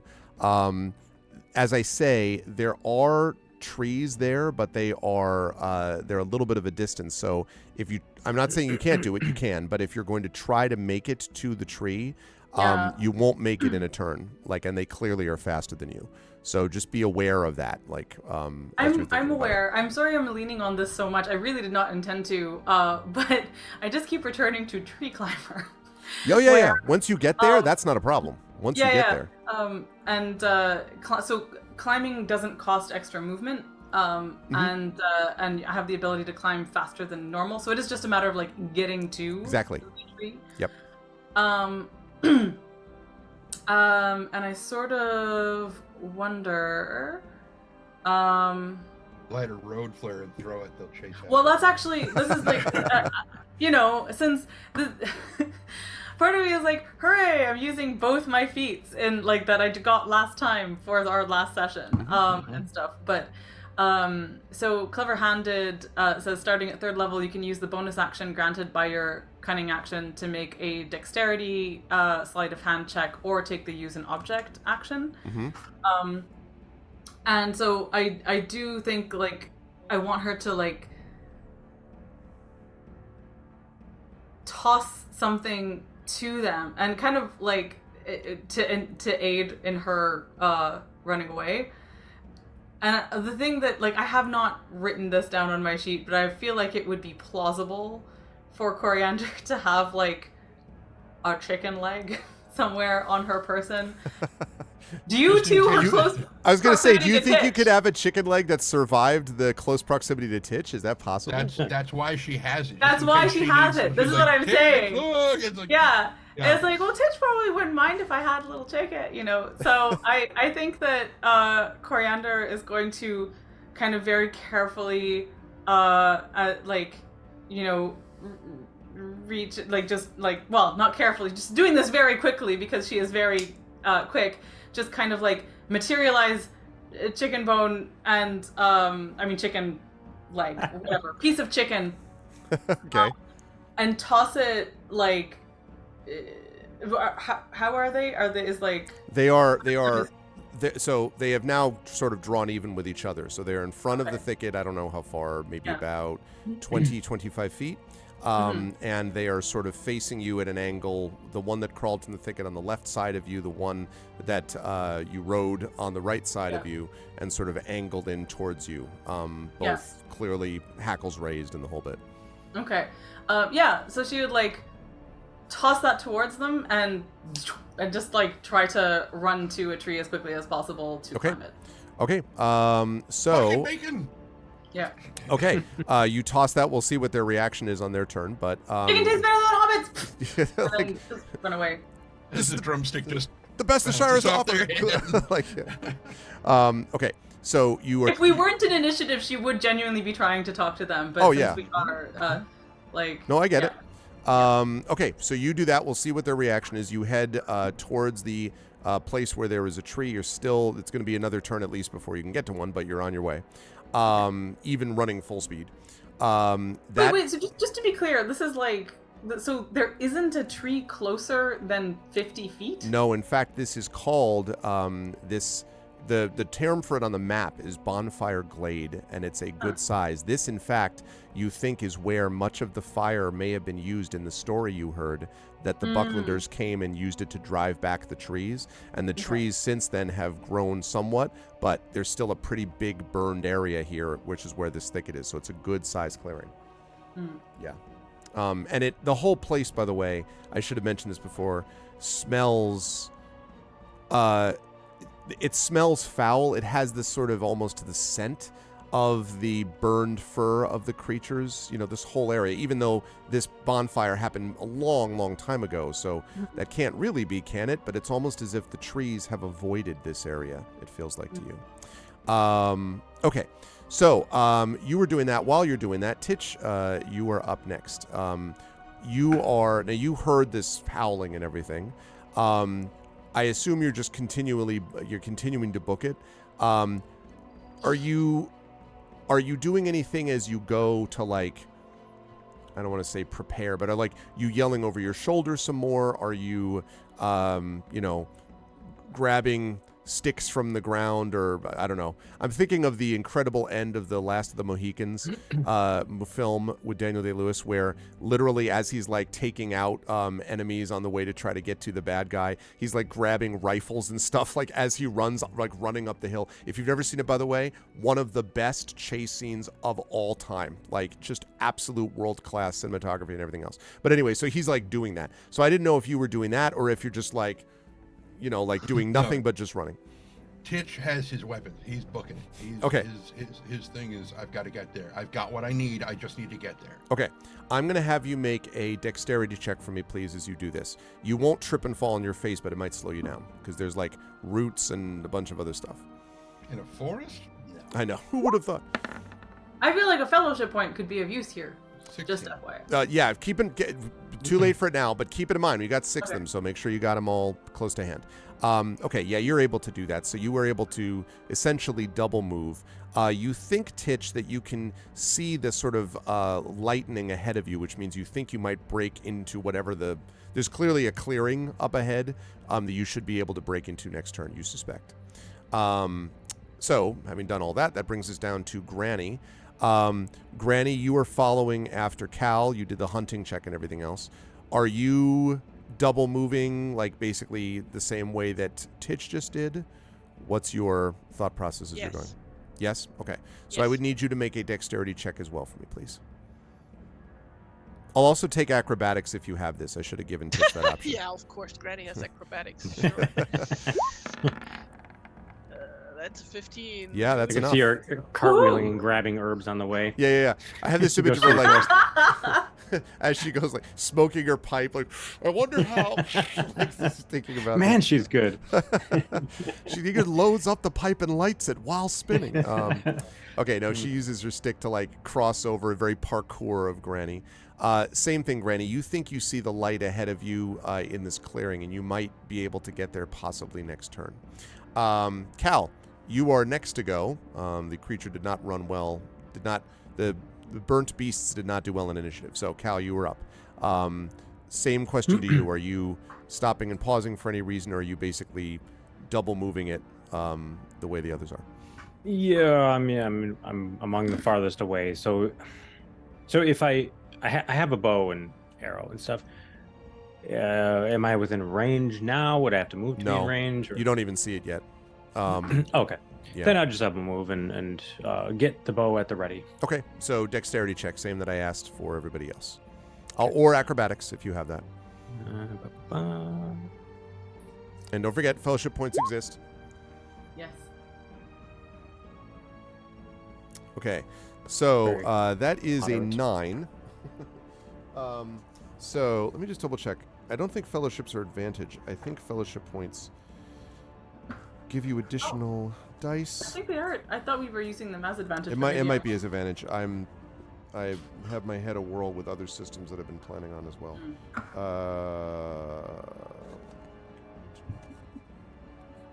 on just a second.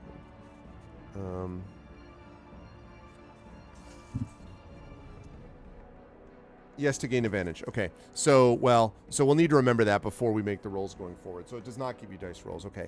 So what this does, Cal, is this means you do stumble a bit, which means that you think it may take you an additional turn to get to the clearing. You can see it, but you don't think you're going to break through this next time. It'll probably be another turn after that, and then you'll be through. Would be your guess. At which point, the beasts go. Now, I'm going to see whether or not the chicken leg has any effect on either one of them. Smells really good. Yeah, no, I'll bet it does. Okay, so one of them bends down to like just sniff at it. The other one is like just like coming after you. It is. Wait, which is which? It I'm is just very the curious. one from the thicket is bending down to sniff. The one that you were riding on is the one that comes after you. Very, very quick question. Sure. Trying to pull in all the stuff that I got this last go around. I actually don't have proficiency in acrobatics. I just used that roll. So you want to add half your proficiency bonus to that? Yeah, I mean, is that enough to get me to not stumble? Tell me well, actually, you can do it anyway, so you might as well. So that means that you'd be looking at a 10, is what we're talking about. Yeah, that's enough. Right? You succeed here for a 10 on a 10. Hooray. Yeah, okay. So yes. Yay. So that actually was A really useful. cinematic stumble. Yep. And then, But then you like parkour yeah, off a route. A stumble that makes you go faster for a little while. Yeah. One of those. Forward. Yeah, exactly. Okay. So then, that's good. Good call. That's totally what those are there for. Those skills and things. Okay. One last question of Sure. these skills and the running and stuff. Again, I'm thinking cinematically here more than I am roll-wise and stuff. But if she feels a wolf coming after her, I feel like there will be a point in her running where she will attempt to make a leap to try and get to a tree. That's fair, but you're Just gonna still say- not close enough even for a leap. You're not. You know, But and add those extra feats, etc., etc. Could you do a And by tumble literally- and then a leap yeah, up like into the like tree? if I add to the this to the this to this, all of this stuff will be super helpful to you probably next turn, but not this turn, Coriander. To close the distance between her and the tree. Yeah, It's no, that It's a absolutely, distance jump. absolutely, and the distance jump will be very useful to you next turn. You're not that close to it. You, as I say, you've kind of rolled, done the chicken leg turn, and are now like booking it to a tree. So this stuff is going to be beneficial. It would probably take you an extra turn if you didn't have this stuff. So, but it is this turn. I think you're not going to be able to escape. Can she leap whatever this anyway thing at the is. end of her turn just to be like? Oh, sort of dramatically can mid-air? leap regardless. Yeah. I'm saying it's like she can effectively, and I'm parsing it this way Yes. in a jokey way, but also quite serious. I feel like she can do double jump, like the video game platformer situation where you can just go like and just like. Why could you do that? Oh, because she can add because her dexterity bonus is so nuts. That like if distance physics. jumping is one thing, because remember, again, I'm sorry I keep reading this out, but it is so cool and this is the only time I'm going to get to use it, so I'm using it as much as I possibly can. You can add your dexterity modifier to athletics checks you make to climb or jump, and to the distance you cover in feet when you make a running jump. So essentially, if she's making a jump, I don't know what like the standard distance is for like distance that you cover when you're jumping, but she can add 5 feet to that. So instead of like a 10-foot jump, it would be 15. Yes.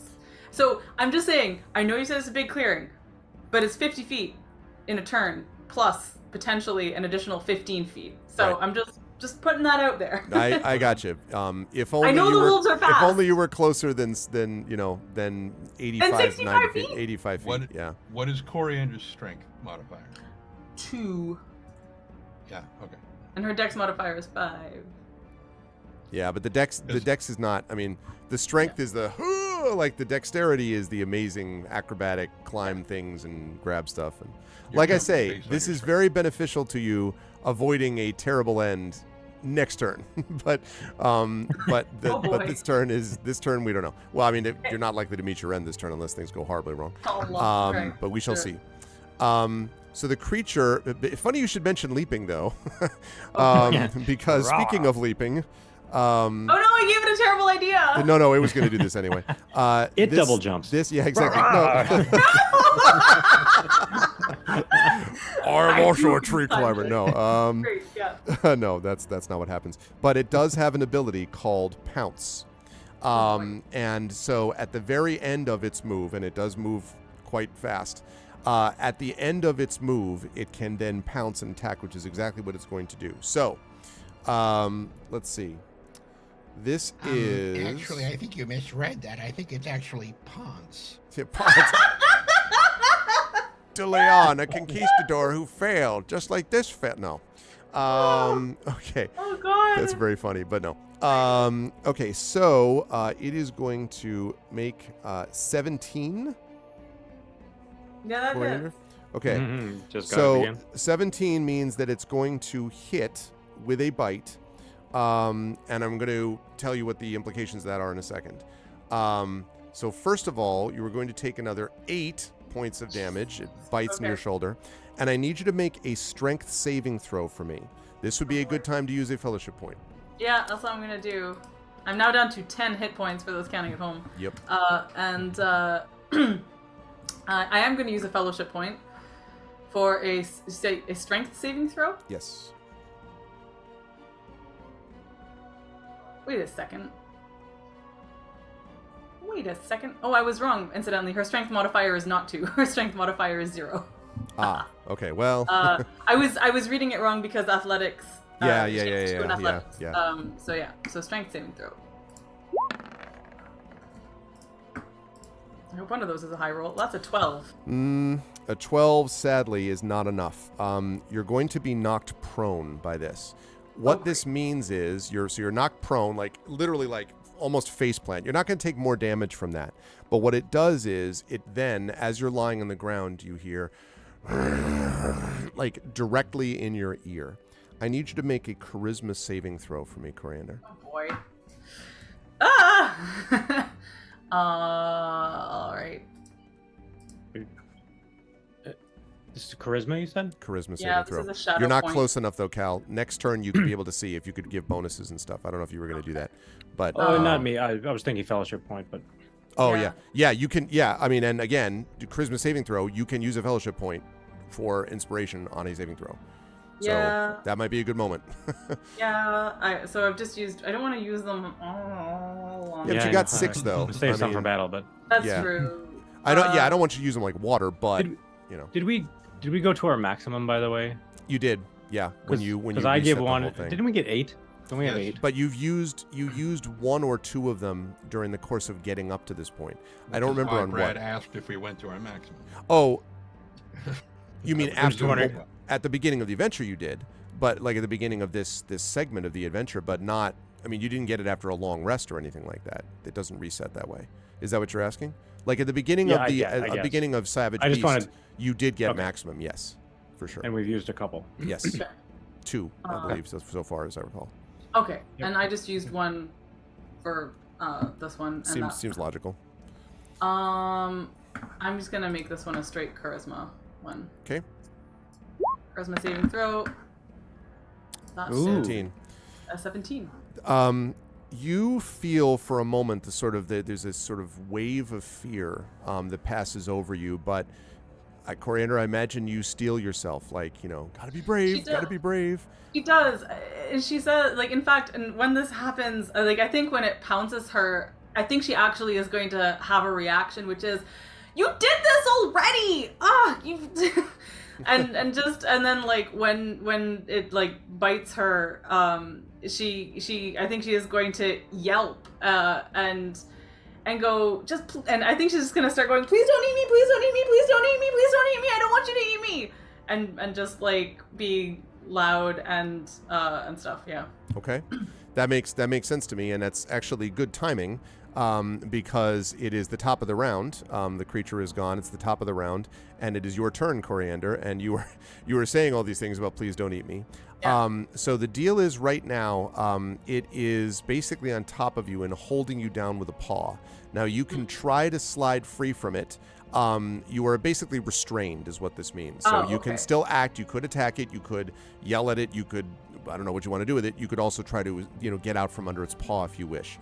But that's what you face. The other wolf you can see, by the way, the other burnt beast, is now looked up from chicken leg and is like basically stalking towards you. It does not. It was slowed down, but not stopped by the chicken leg. Can I make another insight check the way I was doing before? Like, and whenever she is like this close to it, I think she's still trying to understand what is the deal with these creatures. Yes, but the question as to whether this uses your action depends on what you're using the insight for. If you're really trying to get an understanding of like, I have an advantage. Also, hi Wispy, and Wispy has inspired Coriander. So thank you, Wispy. That's so That'll be nice. useful. Thank you.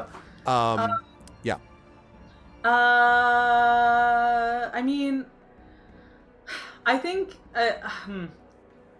Okay, so I'm gonna think my way through this. Coriander has never been like damaged to this extent before. I Mhm. think she is like, maybe been nipped by a dog she shouldn't have gotten close to or something, but she loves animals and she gets Right. close to them all the time. Right. And and she had the whole thing with the owl where she's just like, she's very convinced that it's not that she can talk to animals, is that she believes that animals just understand people more than people give them credit for. Mhm. So her instinct is to talk to them regardless of whatever the game mechanics are.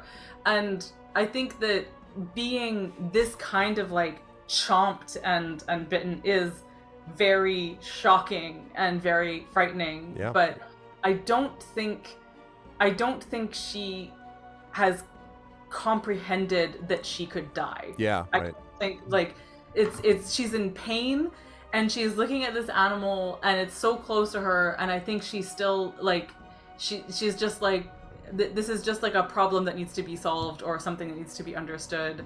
Mhm. And so I think that is where an insight check is coming from. She wants to just like understand. I don't think it's like I don't think it's a situation of her trying to like roll out from under this creature's paw or something like that. I got you, and that makes sense. Right. So I will say that will use your action. It won't use your move, but it'll use your action to get the insight, but it will give you some useful information, if theoretically useful information, if you succeed in it. Okay. You have inspiration, which you could use if you wish for this. Also, I think I do want to use inspiration here. Sure. I also want to understand where my bonus action comes in, because I do get one of those, right? Yep. Yeah, you do. Cool. And yes, as long it depends on what you're using for it. Bonus action has to be specified. Like you can, sometimes it's like as a bonus action, the player can climb a tree really fast or something. Like it would say under the specific skill that you're talking about. There's a thing I really want her to do, but So what is it? Or the thing I really want her to do, it's a callback. Okay. It's a callback, and therefore I want to do it. I want her to on her person still, because she's got tons of stuff all the time. I just want her to like be able to grab a handful of pepper or dirt or something and go into its face. If she doesn't understand what's going on, like that's the action. I think you can do that as a bonus action. I think that's fair. I think that fits under clever-handed as well. I think so. Okay. Right. So let's have you make the insight, because you're doing the insight first, right? Before you do that. Yes. Okay. Yeah. My insight is it doesn't like dirt in its face. Like would be the same. I mean, like she doesn't want to get eaten, and she wants to get away. No, for sure. No. So, Listen, yeah. I don't. Okay, so she is going to do using inspiration. Thank you so much. Wait, who gave the inspiration? Wispy Song did. Who was Wispy Song? Wispy Song, who did our D&D with viewers over the weekend, which is that's cool. awesome. Mm-hmm. Wispy Song, I wish to thank you for your gift of inspiration. I really hope that it gives me something here. Insight. Here we go. Inshallah. That's 19. Yay, Wispy. Thank you. Yes. As this thing is above you and sort of like lowers its great head to kind of stare at you, one drop of saliva lands just past your face, like slightly. Kiss. Yeah, exactly. In her open wound, no doubt. Yeah. Ah! Yeah, exactly. Now you're rabid. Yeah. Take 75. No. Oh, boy. Just kidding. I'm just kidding. No. That doesn't happen. But it does look at you, and there is that drop of saliva that sort of lands disturbingly. And as you look up at it, there is just a moment where you see again. You this time see the red light in its eyes flicker, and for a moment, just a moment, it looks as if you're looking at the brown-eyed face of a dog, like Fireworks, say, or something like that, since you were talking about, callbacks. Something like that, right? Just for a moment. And then, then the eyes, become this sort of otherworldly, fiery red again. But there was a moment there where it's sort of the slavering and the kind of stopped for a second. And then resumed. Okay. So that's the insight. Now, you still want to do the bonus action of the chuck the dirt up and then bail, or attempt to bail? Okay. Very so much. as a bonus action, what we're going to do is we're going to say that this is a I'm going to say let's make this a dexterity, basically a basic attack using dexterity. Normally you wouldn't be able to do this as a bonus action, but I Well, think it's this is appropriate in actually, this so context. I'll just read out Clever-Handed again. So it's starting at 3rd level, you use the bonus action granted by your cunning action to make a dexterity sleight of hand check, or take the use an object action. I feel like it could be either of those. She's not trying to damage it. She's just trying to distract it so it lifts its paw and she can get away. Yeah, I get that. I don't think I can call this use an object or something like that. I think it's still an attack with it's not, you're not going to be hurting it, but I still think it would be an attack which you're doing with dexterity. And we're using it, we're sort of slightly shoehorning it a bit, but whatever, I'm the lore master, I can do what I want. I'm slightly shoehorning it so that we can kind of fit those two things together. So I want you to make a basic attack which will include your dexterity bonus and your proficiency bonus because of Clever-Handed, okay? So dex bonus and proficiency. So I guess it's equivalent to sleight of hand. That's fine then. Cool. But that's the way things are working as you chuck this dirt up into it. Yeah. That's kind of what Trent did before with one of the checks. I don't remember which. And I'm going to I'm just gonna I'm gonna do this straight. But first, before she does, when the eye flicker thing happens, she kind of blinks and she goes, "Puppy," and just like, and then she's gonna go sleight of hand. Okay. It would be funny if they both shrink down to these like firework size. If it's actually firework. Like that's 24. It was turned this way once you put pepper in its eyes, and exactly. No! Oh my god! I was responsible. Around. Oh no. Yeah. No. So I think what she's done is she just like grabs some earth and goes. And, yes, that works. So that means that you are able, and it does indeed like sneeze and sort of growl and pulls its paw off you long enough for you to spin. So basically, like roll out from underneath, get to your feet. You will be able to get close enough that you'll be able to leap for the tree at the next turn. And that otherwise you would have taken an extra turn because you were knocked prone. So you'll be able to do that for next turn by doing all that. So this was a very good thing. You also disengaged from it while doing this without provoking an opportunity attack because it was dealing with dirt. So all that was good. You're not quite to the tree, but you will clearly be there next turn without a question. She runs there as she's running. She's going, "Sorry, I'm sorry." It's like, roar! Like the fire increases. No, it's you did there clearly what you had to do. Titch, you hear a kind of a growling and roaring suddenly, clearly overshadowing the neighing, and of course you hear something shouting, I'm sorry, someone shouting. It sounds like a lot like Coriander.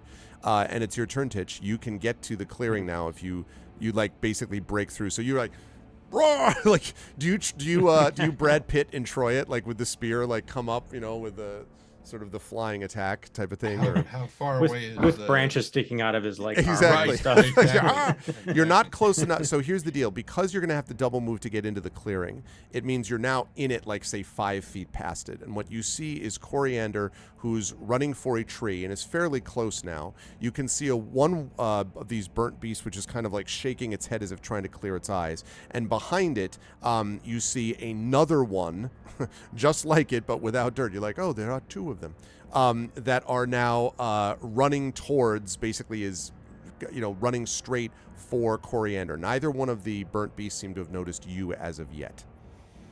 So you can't like do a regular. If you had a bonus action, you could do that. You could obviously yell as well. I mean, you could do any of those things.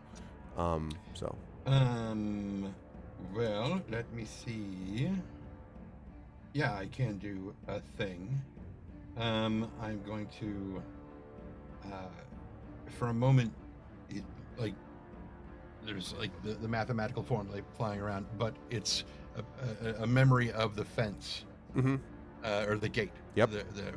And he kind of pulls his spear up and is thinking about, cold iron, and looks at the spearhead. And I'm going to use my ability Bright Blade, which, as a bonus action, I can imbue my melee weapon that I'm holding with my bravery for 1 minute. You can add your charisma modifier to the attack rolls made with that weapon with a minimum bonus 1 for the duration of the effort. when I hit a creature, the next attack roll made by someone against that creature has advantage. So basically I am, thinking that cold iron will probably have some effect, and through that kind of enchanting the iron head on my spear. Okay. That's, and you do that. And also you get the impression that you get this impression that the creatures are sort of like, like there's a moment where they sort of note you, especially the one which ran from you in the first place when you were sort of like charging after it, which is the same one that is now trying to clear its eyes of the dirt. So that seems to have had an impact on that. You will be able to use that in our next turn. That's going to lead us to Granny is up next. Me, dearie. And if you double move again, you will break through into the clearing this turn. Will I be in... Oh, where is it? Within 30 feet of Coriander, if I dash?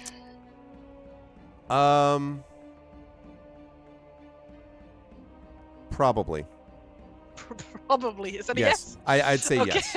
Yes. Okay, cool. I mean, the Yeah, reason in I'm saying case- probably is that you wouldn't know that.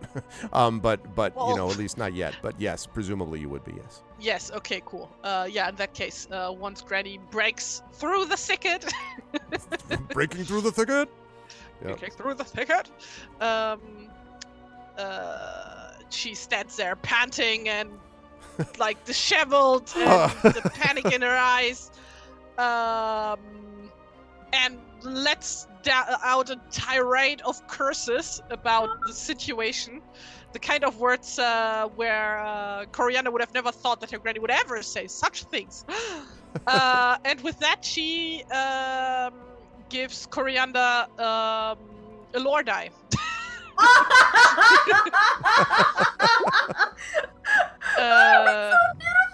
To the gift of my cussing. Oh, that's very funny. I've learned the power of profanity. Like, Yes. So you get a d6 that you can add to man. various types of rolls. Oh I've my heard god. so much. That's funny. I love this so much. This is basically like Coriander has just learned the, empowering nature of going, fuck! Yeah. My dad always used to say when I was a kid, he was just like, you could use another word, like say blast it. And I'm like, it just doesn't have the same, like, and I I very seldom use profanity myself, but like when I do, it's because I'm really ticked off about something or whatever. Like, yeah, sometimes things do not actually, blast it doesn't do.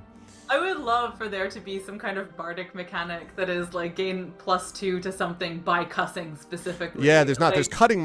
There's cutting words. There's vicious Right. mockery. Vicious mockery. Vicious mockery does do stuff like that. But specifically, Tirade like- of Curses Yeah. actually is a special ability that Mort has in Planescape Torment. I love it. I just like the idea that you yeah, can that's cuss right. and give yourself more power. That's and true. energy. Yeah, it's true. It would be a college of assholes. is what it would be. College of Sailors. All right, good stuff, Granny. That's going to lead us to Cal. And Cal, you have not reached the clearing, but if you double move, you can reach it. Yeah, Break through. I do. So a second do. later, you Hold it ready. a second later you like break through, and like after hearing like someone is like cursing some like what is this language? Hair And then you turning get blue. through, and like you see Coriander with her eyes wide, and like Granny panting, and, like just and these two burnt creatures that are sort of staring. Now you can do a bonus action if you have one, Cal. Otherwise, they are up next. Can Coriander see them? Well, Well, she's not in the tree yet. She's not I in would, the- I would think that Coriander probably would have. Would definitely have seen Granny because would have heard Granny like saying that, and so would have been like, "What?" Yeah. So might have seen Titch because Granny and Titch all came out of the same area. So yeah, probably. I guess Okay, so. cool. I do Cal. like the idea, by the way, that even though Cal is faster than Granny, she outstripped him to the area. Yeah. Exactly. Try to Granny. save Coriander. Yeah. Yep. Power. So if no bonus action on that, Cal, then is there? Yeah, I don't think I really have anything to do beyond just preparing. Okay. Or like an aim strike or something. So then the creatures themselves are there. All right. One of the creatures, seeing you, one of the creatures is going to charge. The one that seems not dealing with dirt is going to charge directly at Titch of the Mighty Spear, as I suppose they call them. And so is going to attempt to leap upon you using that same pounce attack that was just used on Coriander. So, however, I don't think that's going to hit. That is a... Sorry, I lost my stats for a minute. That's a 10. That's not going to hit, right? Nope. Okay, so you ward it off. It misses you with a pounce, but because it is next to you, I need you to make a charisma saving throw for me, Titch, please. Remember your fellowship points. Our thing. Oh, phew. Yeah. As it worked, as it turned out. Okay. Yeah, that's enough. You feel that wave of fear go over you, but then sort of dissipate as you're staring at it with this kind of almost not glowing spearhead, but you know what I'm saying? Like it Right. has that kind of that feel to it. He's sort of like, bring your pretty fit. No, he's like, bring your pretty face to my. Nobody would ever say anything like that. And then, you will pay the ultimate penalty. Okay. Yeah. All right. Then the other one, having sort of cleared its head of dirt, is going to attempt to pounce once again on Coriander. It has gotten the taste of Coriander's blood, apparently. Oh no. That is a not natural 20. Well, that will hit. Okay. This is ridiculous. Yeah, it's like very focused on you. Let's see. That's that. Okay. So. Can't it have had disadvantage from the dirt or something? Well, no. I mean, listen. This is the only reason that you're. It would have been much worse. It would have been doing this at advantage if you weren't. If you were still under its paw. Oh boy. Okay. Fair enough. So you were going to take 7 points of damage This as is it hits no you bueno. again. All right. And I need that strength saving throw again as it tries to knock you down again. Luckily, I have a lore die. Which You I do, can and you could add- mix that with fellowship saving point fellowship point if you wish. Not saving point. Okay. Saving point. Use a saving So- point. They end up being saving points. There's no. Typically. Yeah. Okay. Wait. It's up to you. You don't have to. I'm just There's saying. no way that's- to use the lore die to like add it to my armor class, is there? No. This would be on a saving throw because it says ability check, attack roll, or saving throw. Okay, fair enough. Okay. That would have been cool. I've been like, Yeah. this is It the would have power been. of nothing. I got. I am not hit by you, but no, it doesn't work that way. Okay. So wow. So okay. I'm so sorry. Did you say it was 7 points of damage? It's 7 points of damage, and then you have to make this strength saving throw, which you can do. Well, actually, you used your inspiration from Yes. Wispy, right? So then you Yeah. could use a fellowship point to get inspiration on the saving throw if you wish. All right, and we And have don't how forget many? your 5 now. lore die. We have No, five. and the no, lore die I- you can add to it regardless, whether you do the fellowship point or not. Can I roll the lore die first? Can't do that. No, you have to add it after you see the result, but Okay. before I tell you if it succeeds or Gotcha. fails. Okay. Yeah. Okay. I will use the fellowship point because just out of She's in sheer trouble. annoyance at having been pounced again. Yep. Mhm. So here we go. So that Good is- thing. well, yeah. Okay. So Well, that's I'm- a 6 plus. Right, I Well, was just wait. gonna say, here's the lore die. What lore die is it? Is it a D6, Tari? D6. Is it D6? Okay.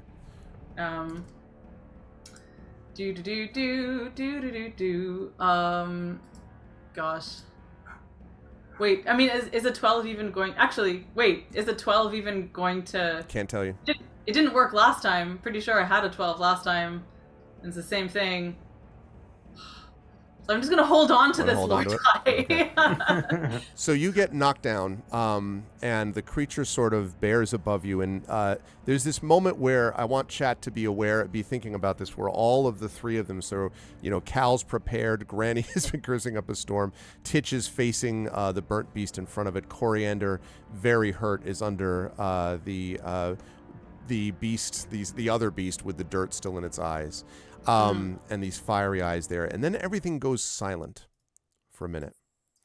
And I would say that probably the first one to hear this might be possibly Coriander. But breaking through your fear and weariness, you hear a strange voice rise, and the black beasts both draw back from you, like warily. They don't like run away, but they like take a step back, Titch, and the one above you sort of lifts its head. And then you hear, "Hey ho, silly ho, tramp across the forest. Little creatures underfoot, black dogs are the sorest. Go now, silly dogs, cast away your ire. Hobbits only hope to help. Come now, little dogs, no need to be so dire." And running through this, coming from the other side, actually near the thicket, dancing as though at a spring festival, you see a strange wanderer merrily skipping in yellow boots. He's taller than a hobbit. He's not as tall as a man. His face spots a careful smile, and he sweeps off his great floppy hat with a bow to you, and then again to the two beasts. And rising again, replacing his hat and straightening his blue jacket, he says, "Hey ho, tramp across the forest, silly dogs. Why you be a here? Why you being a sweet? Why you be here? Why you be biting? You should not be here. You should not be fighting. You should be dancing along in your way. You should not be here on this day." And the beasts just like, literally just step back, step back, step back, step back. And this, whatever the heck this is, runs forward and steps forward and steps forward. And then the burnt beasts turn and just book it. And they leap into the thicket. And the man seems to take absolutely no notice at all to them. And instead he bends down to you, Coriander, and he says, very quietly, he says, "Now, young hobbit, don't you be a-fading. Time is coming, your time is still not waiting. You should be here with the rest of us now. Let the sun shine down, hear my voice now." You heal 20 hit points. What? Coriander's 20? eyes are just the biggest and roundest they have ever been, and I was just looking at this person who obviously, whomst among us could possibly say who this is. What a mystery of who this could be. But anyway, she's just completely like anime star eyes, just twinkling as she looks up at this mysterious person. So I was gonna go. As you're doing that, he turns to the other three of you and he says, "Now, what do you be doing here in the forest? You are far away, I think, from Shire lands here. Old Tom doesn't have time to rescue halflings all the time, at least not all at once. Although a personal friend of mine came and told me you might need some help. He said I was the one who could help you. It is a good thing you have a careful hobbit like Bilbo. Otherwise, Tom might not have known or seen you." And it occurs to you that none of you had seen Bilbo around. You didn't know what Bilbo had done. Apparently, Bilbo was active. He says, "I am Tom Bombadillo of the fine hearth and the willow. And I am long far from my home, but I heard about this, and wherever you should roam, you should not be here with these creatures around." And he looks over to the thicket and he says, "A sad tale these, a sad tale for both of them. These, you know, are not always what they seem. These were once hounds owned by a lord of men." And he sort of draws you back a little bit to the edge of the clearing. And he says, I'm going to shoot him in the throat.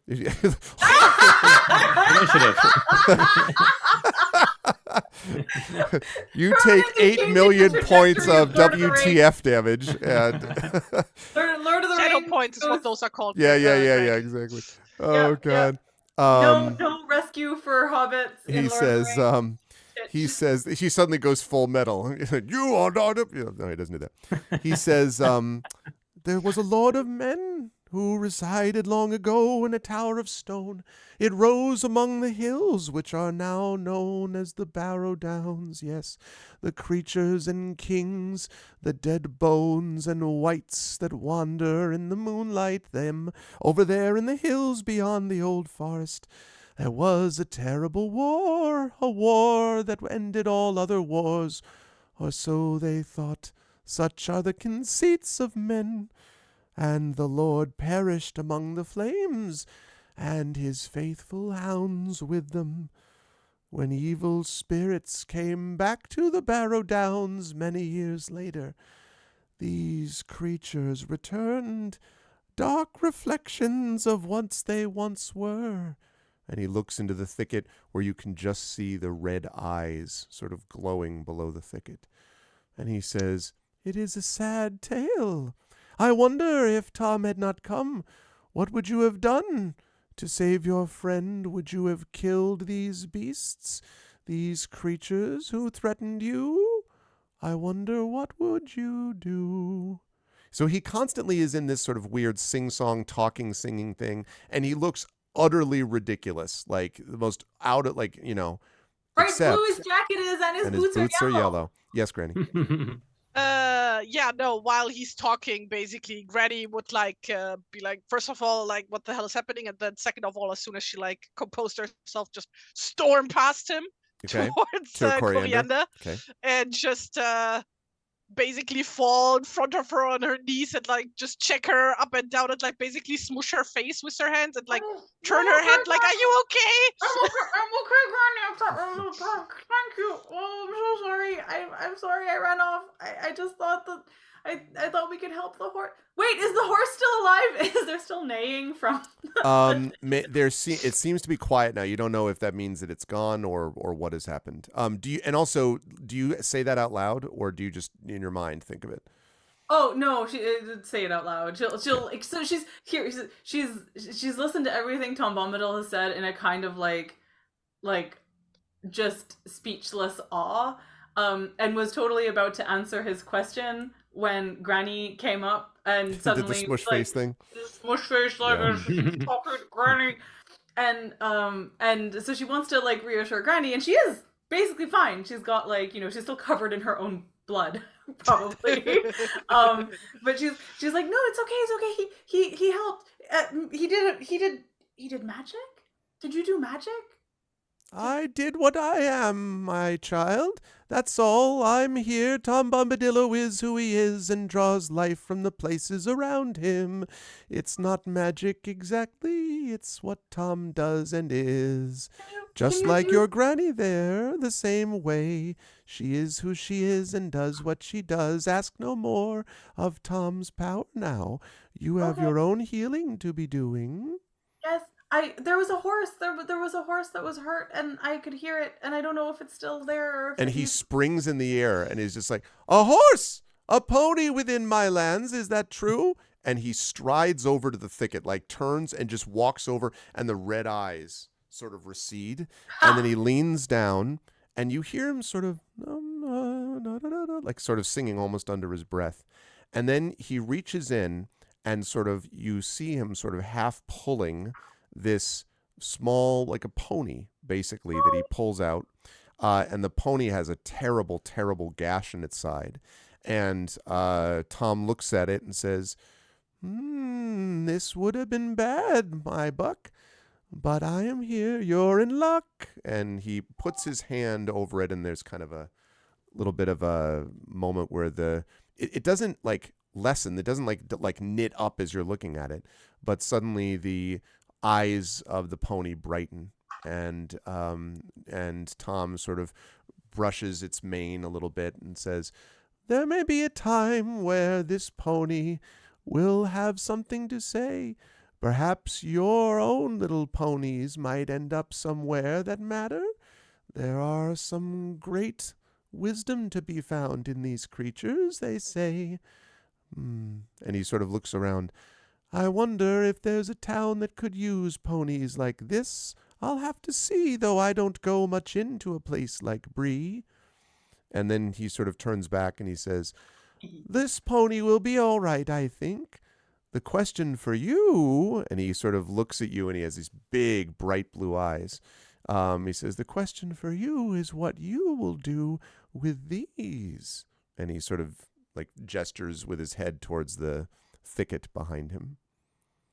Coriander will I'm sorry to be talking so much. I just figured she's like right next to him, but she's Coriander just, like kind of looks around to now that Granny is here. She like looks towards Titch and Cal and feels very flushed and sheepish to have like all this attention focused on her because she ran away. But she does want to say, in addition to what Tom's said, she said, "I saw their eyes went brown, and it was like they were just dogs, and I thought, isn't there some way to help them to make the red go away and to make them just be dogs again?" His eyes get even wider, and he looks around. He says, did any of the rest of you see what this one says she saw?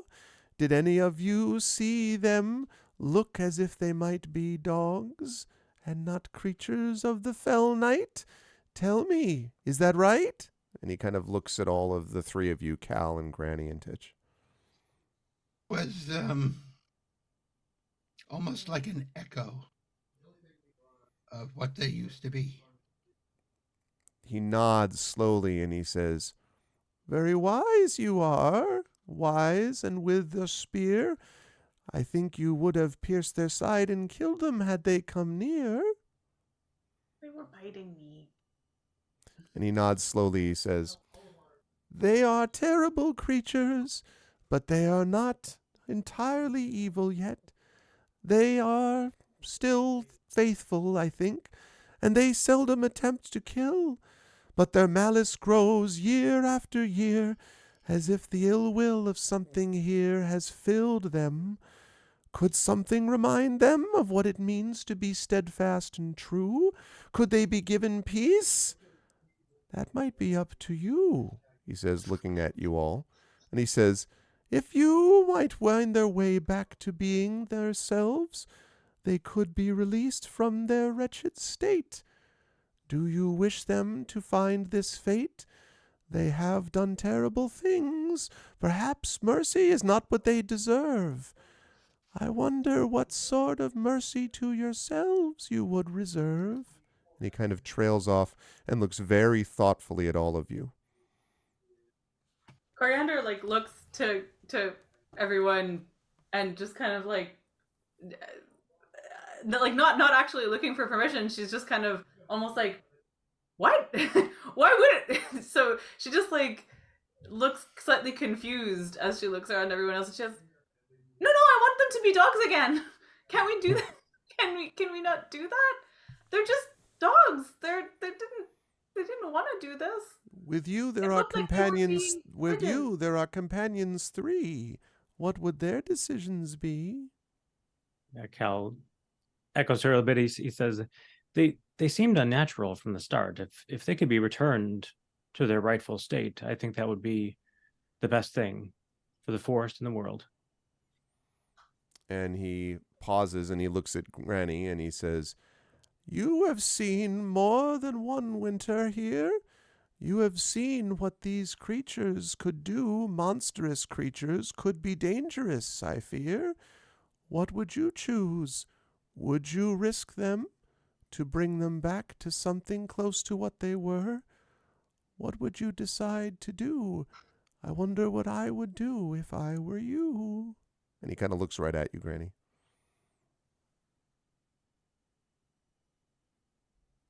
I think you're muted. Yes, you are. I cannot hear you from so far. Yes, I think it's quite difficult. Usually I would try to study them further to see if they can be saved in the first place. But as I earlier told my dear little Coriander here, and she like slaps her on the back a little bit too hard. She's kind of mad. Some creatures are beyond saving, and in that case, putting them out of their misery is just the greater grace you can give them. And so does that mean are you advocating for them to try to be returned or to kill them? Coriander looks at her with like giant eyes. Are they like, puppy dog eyes? Are they They're puppy back dog It's together. not eyes? working on Granny Wavering. right now. But despite Granny will that, deal with would you be, later. they're laden with tears that have not fallen. Just big wibbly yes, eyes. of course. The biggest anime eyes. You can see it in chat. Drawn by a certain person here. For now, I would say we should try keeping them alive, but I'm not putting it off the table to put them out. Okay. And then he finally turns to Titch and he says, "You said they were an echo of what they were. Should they be brought back? Could they be something more than just a filthy cur? I wonder what you would choose or do. I wonder what would happen if I were you." And he kind of pauses and looks. Titch has been still holding his spear at the ready, and he looks at the spearhead, which is still glinting with little something unusual that none of his weapons have ever had before, and he just kind of looks from the spear tip to like his eyes just the parallax opens a little bit to look past the spear tip and see them, and sets the haft of the spear down on the earth next to him and says, "I don't remember who said it, but I once heard that the greatest victory over an enemy is to make them your friend." So he nods slowly, and for Tom, who so far has been like, constantly smiling, he gets a serious expression for just a moment, and he nods once. And then he says, "Well, if that is what you would do, then there is a rhyme which must be taught to you, because there is one way I think they could be returned." There once was a wolf from the Shire. No. No, no, that's not the one. No, he says, Okay, he says, "If you would see them restored to their proper state, they must be given their proper names. If you can name these two beasts, give them something that feels right to you, loyal and possibly true, then perhaps they would be restored. But only you can do this. Tom doesn't fear the hounds, and they leave me be, my Mary." Sorry, not me, Tom. "They leave Tom, my Marys. Listen to old Tom's songs and sing them back, recalling hearth and home. Gentle voices and kind souls will cast away their doom, no matter where they roam." And what Tom does is he teaches you this rhyme, which is, he said before, but he says you have to repeat it this way. Hey ho, silly ho, tramp across the forest. Little creatures underfoot, black dogs are the sorest. Go now, silly dogs, cast away your ire. Hobbits only hope to help. Come, little dogs, do not be dire. And he teaches you all this rhyme, and I hope you all wrote that down, because I may or may not be asking you to do it. I would just say it again. Old Tom only teaches once. No, I'm Can't just you kidding. put He it doesn't do that. in like No. chat? You're gonna write this down. For Nope. fuck's sake. Hey ho, Mary ho. Hey ho, silly ho. Oh, silly ho. Sorry. Silly ho. Tramp across the forest. Little creatures underfoot. Wait, I can't write this fast. I'm writing it down Sorry. for us all. Little creatures underfoot. Hey ho, silly ho. Tramp across the Tramp forest. across the forest. This is they're like doing Tom at like 0.5 speed on YouTube. They're just like, little creatures on. Okay. I'm not full duplex. I can either listen or type. So No, I got Yeah. you. So let me know when you folks are good with the forest. Yeah. You got that? Tramp across the forest. All right. Second line is little creatures underfoot, comma, black dogs are the sorest.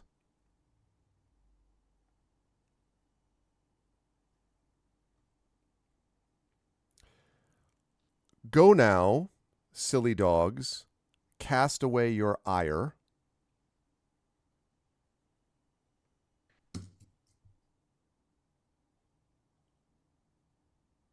Cast away your ire. Yes.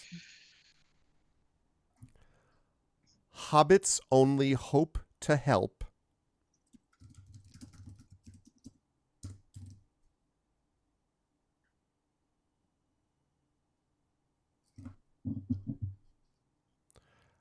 Come, comma, dogs, comma, do not be dire.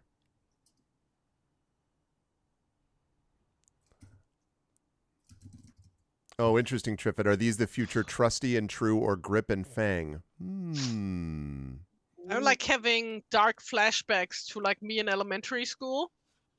Because of like ADHD type reasons.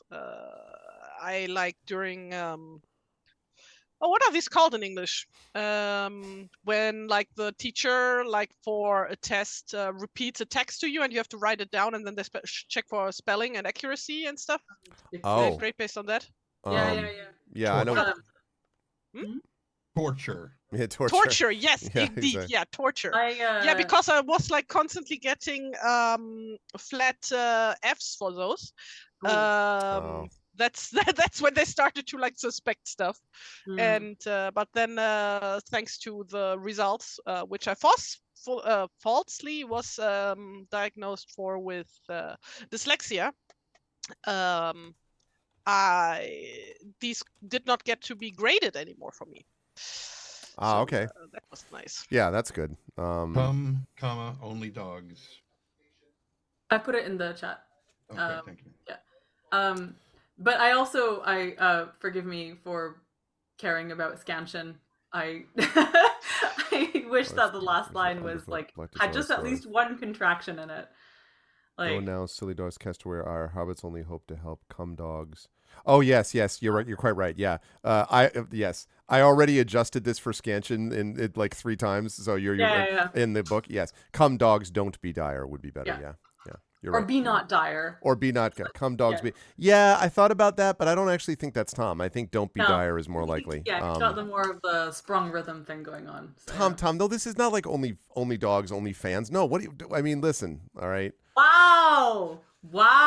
That's like, an amazing intersection of of interests here. Joke I might have expected from Trent, but I was not necessarily, like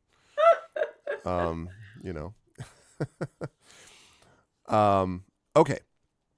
So, having taught you this, he says, now I must be getting back into my home. The time is come.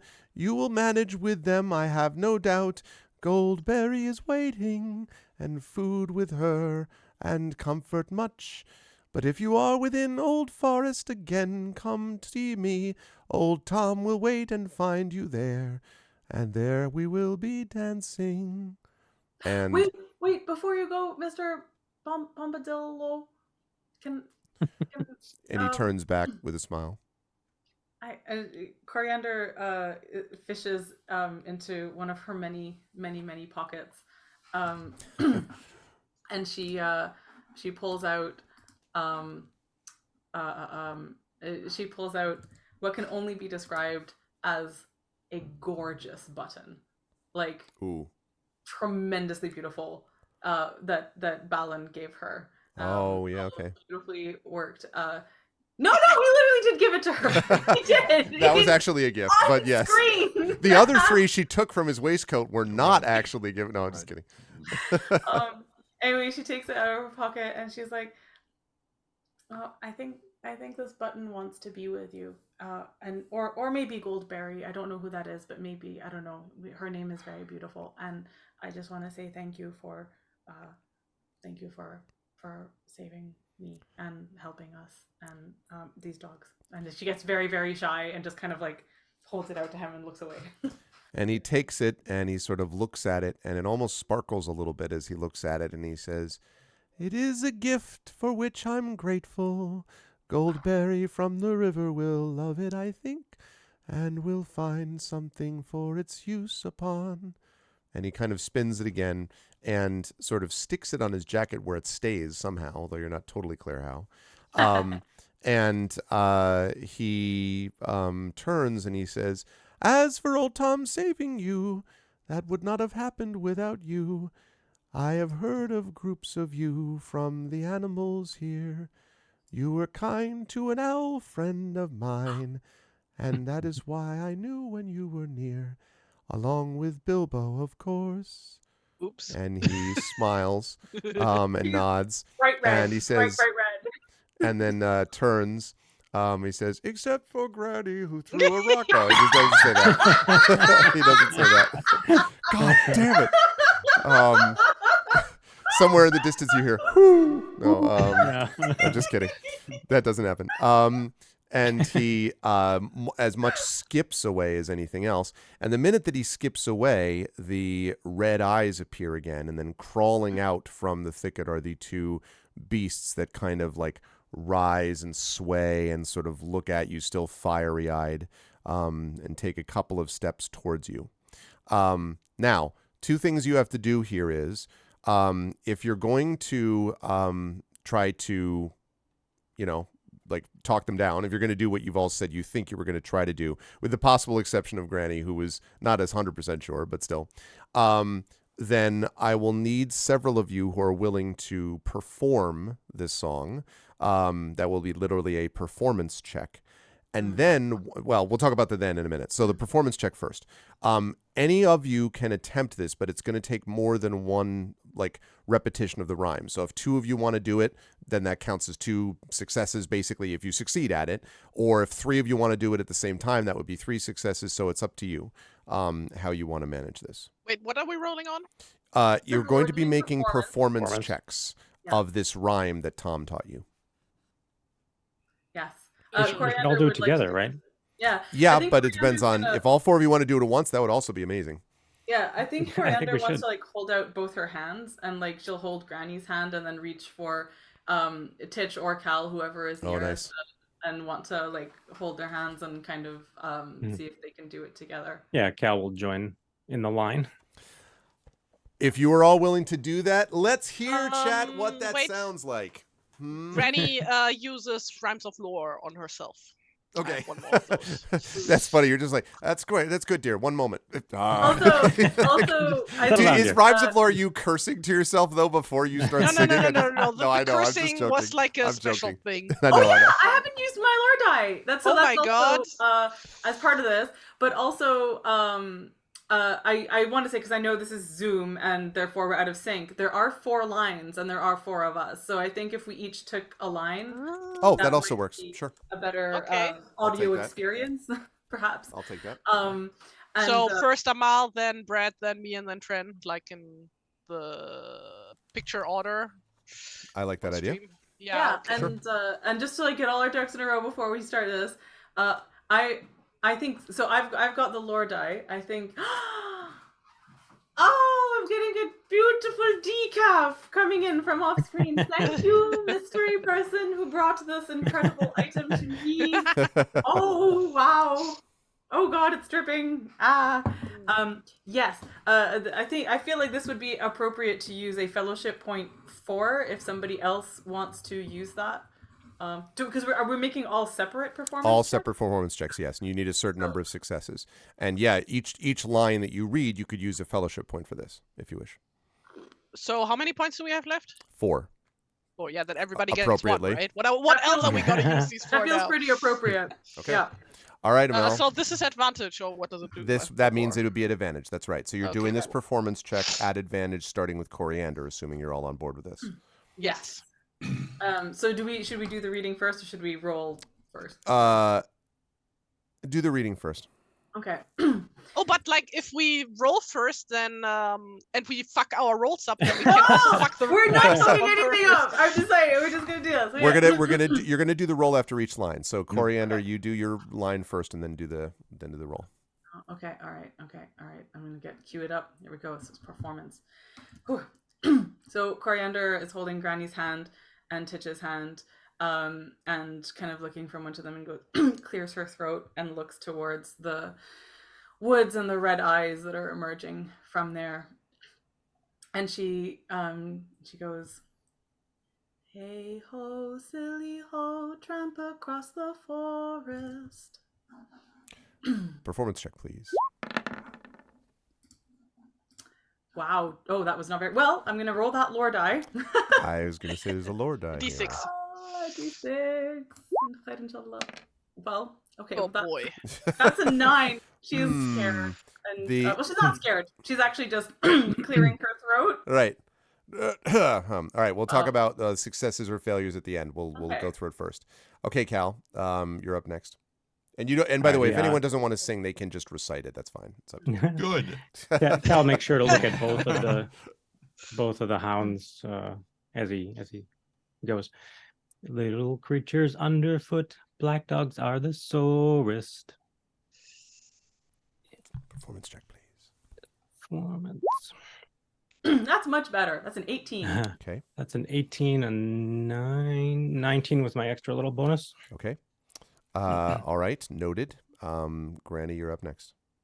Go now, silly dogs, cast away your ire.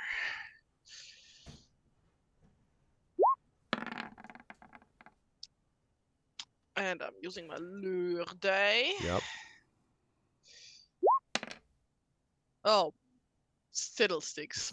Well, that's still Oh, a Lord, I 14. 14 is not bad. Yeah, the lore dies of one lore. That was, by the way, when you said that, there was a gust of wind and my windows rattled just as you were like that line. I was like, whoa. Granny using Environmental such storytelling. language, yeah. All right, last up, Titch. Yeah, that's a 14 then. Okay. Because his singing voice is so beautiful. I think that would be an amazing reveal right now, actually. If he's just You'd like, be like, come now. It's like, whoa. He'd be like Jim Neighbors, you know, where it sounds like this whenever he talks, but he sings operatic. Yeah. Anyway, that would be beautiful. It'd be really funny. That is absolutely not going to happen.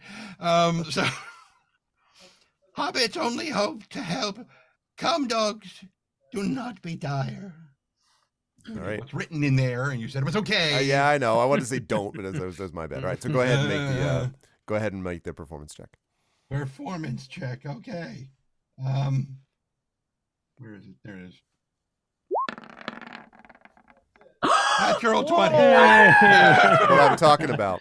So I will tell you that you had a That total is a of beautiful singing voice. that was Connection. Thank you so much. that was a total of 3 successes, which is exactly what you needed.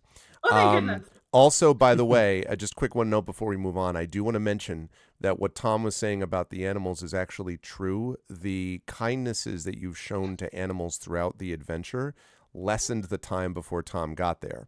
If a certain person had not put pepper in the eyes of a certain dog, this would have been even lesser than that.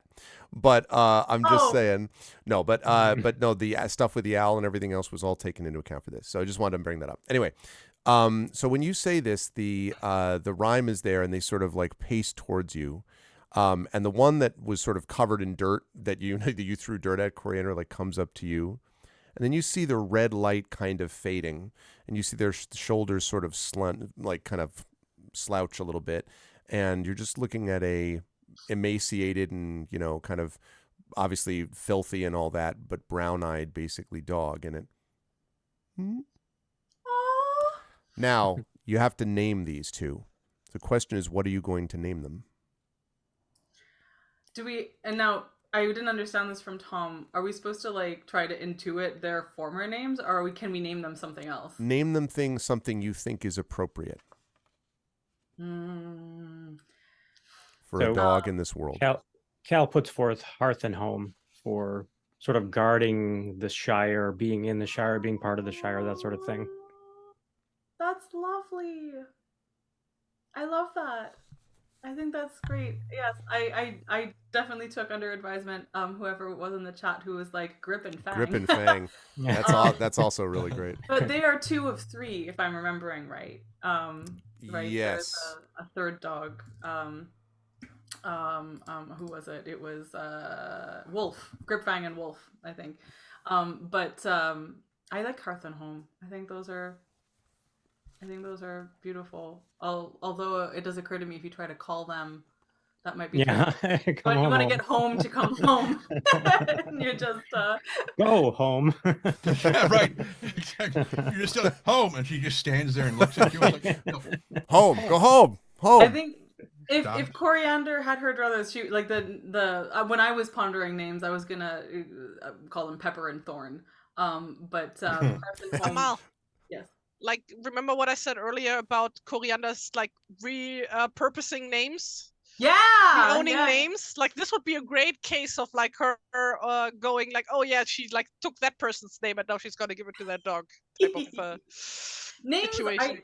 I do think names exist in a slightly different category than objects. Okay. I feel like those are just to take a person's name feels like a different category. Violation kind of thing. But yeah, exactly. It feels like To a many hobbits, taking their spoons also counts as a deep violation. yeah, but the spoons have their own personhood. This is the difference. Okay. It's different thing. Like a But name we're not is gonna attached to a call person. them spoon and ladle.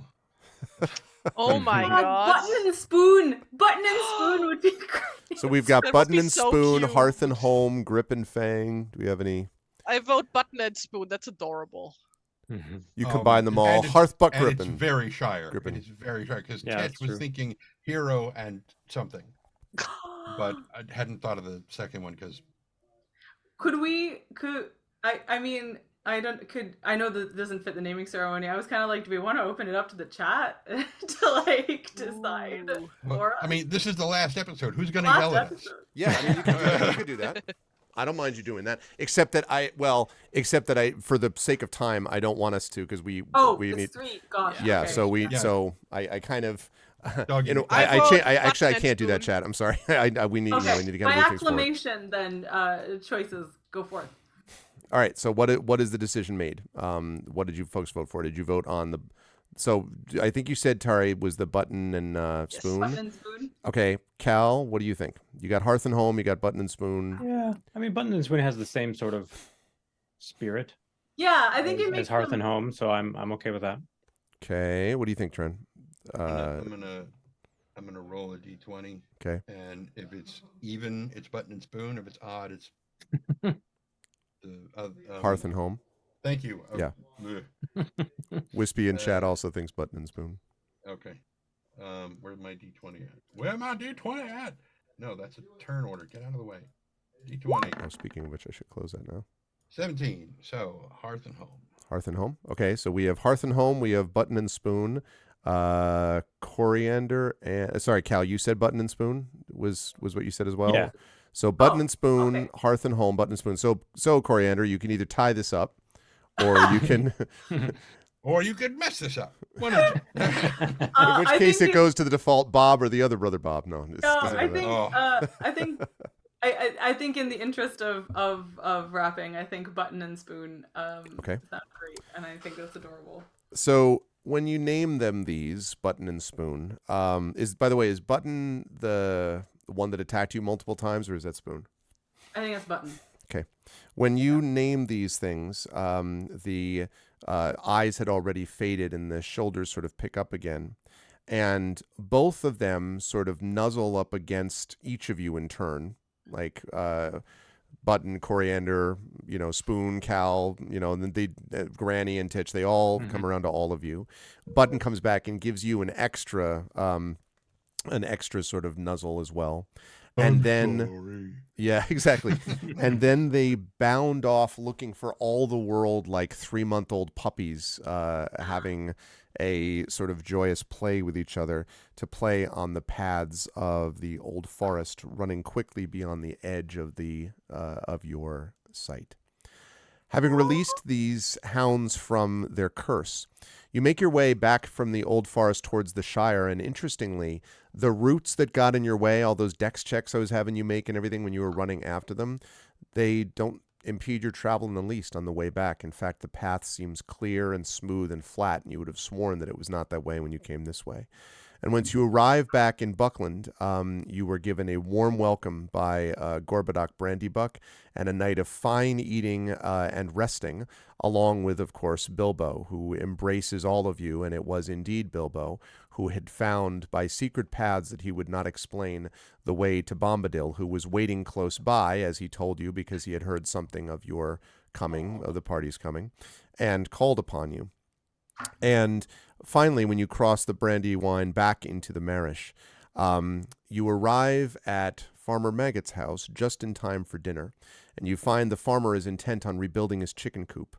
As you greet Maggot, to your surprise and amazement, the once cursed dogs appear out of nowhere and run to Maggot, barking merrily. At first, he seems a bit fearful, but both dogs tackle him and begin to lick him and play with him. Slowly, you notice Maggot's demeanor changes and he begins to pet and play with them. In time, Maggot gently brings them to bed and calls you to join him for dinner. As you sit at the dinner table, Maggot says, "Well, these fine beasts have names, then? I've never seen them before. What are the names?" We name them Button and Spoon. "Button and Spoon." He looks at them. "Well, look fiercer than that, or they could be. I was thinking of naming them maybe a Grip and Fang, but no, Button and Spoon it is." Button and Spoon it is. Besides all that, hopefully, well, if they'll stick around here for a while, maybe the puppies could be something else. We'll see. Because remember, this is a mated pair, right? And he says, as you sort of recount what happens in the old forest, you realize that the friendliness of these two dogs towards Maggot seems interesting. And assuming, do you tell Maggot about Tom as well, or not? That's up to you. I'm just asking if you do. Coriander wouldn't, but she won't tell anyone not to. It's just like she feels very shy about the whole thing. Granny wouldn't either. What do you think, Titch? Or Cal? Well, go ahead, and Cal. Titch has got his mouth full of chicken. It's awesome chicken, by the way. Tremendous. And if he tries to tell them anything, it was something about a tumbling bumblebee. And it's impossible to tell what he says. Okay, Cal. I mean, Cal is a story trader, so he would go into the tale, and unless anybody stops him, he'll kind of recount what happened.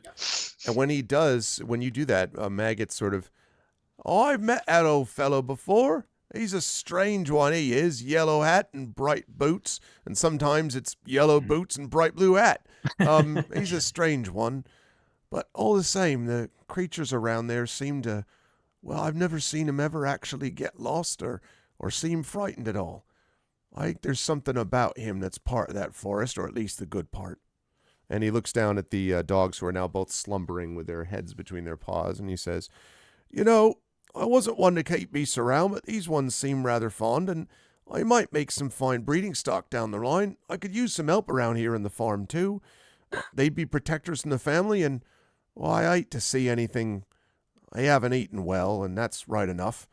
There's people who are hungry, and they definitely need food." And his eyes flicker for a moment over Titch with like 3 plates of like roast chicken sort of stacked up, and he's like 2 separate drumsticks sticking out of his mouth at different angles.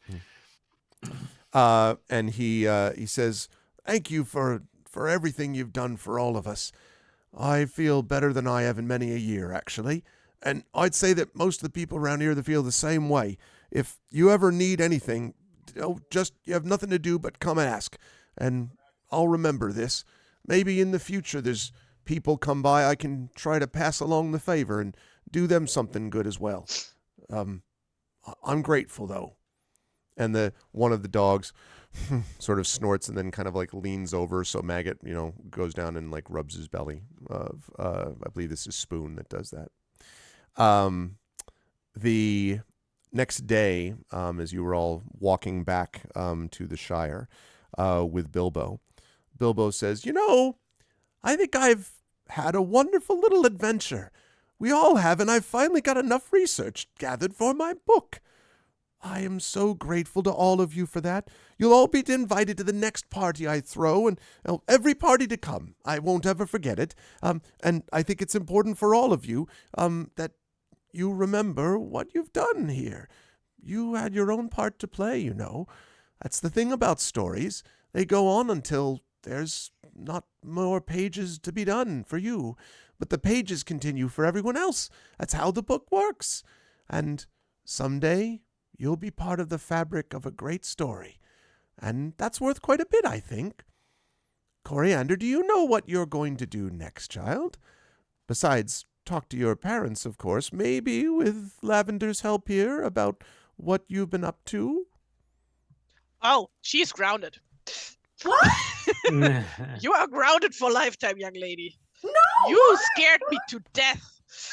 I said I was sorry. I said I was sorry. I just we had to help there was.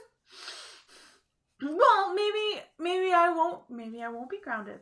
Maybe I will go and look for Mr. Bombadil again, and then he can teach me how to talk to more animals in the woods, and but she stops talking. And just like sort of slinks behind Bilbo. And Bilbo kind Sorry. of, pats you kindly, and then and Bilbo says, "Well," talk to Mr. Bombadil more. I really want to learn to talk to animals like he does. and Bilbo says, "Well, that can be," and then he sees Lavender looking at him, and he's like, we'll talk about it later." And he says to, "What about you, Cal? There's many maps you have to complete, you know. The Shire, obviously, is well out of date with these old things. We can't be sure that any of these paths are here anymore. What are you planning on?" Well, that is true, and there's plenty of stories to collect around here, but I'm in a mood to go abroad. I might go to Lake Town and perhaps even visit Bolo. Oh, Lake I Town. heard he went there. I hope that Bolo will be found.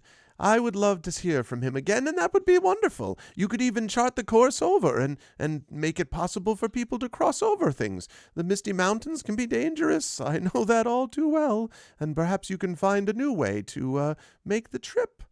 I'll see what I can do. I'm sure I can. Well, I can't go off on any adventures now, but at least not for a while, but I can give you what you need.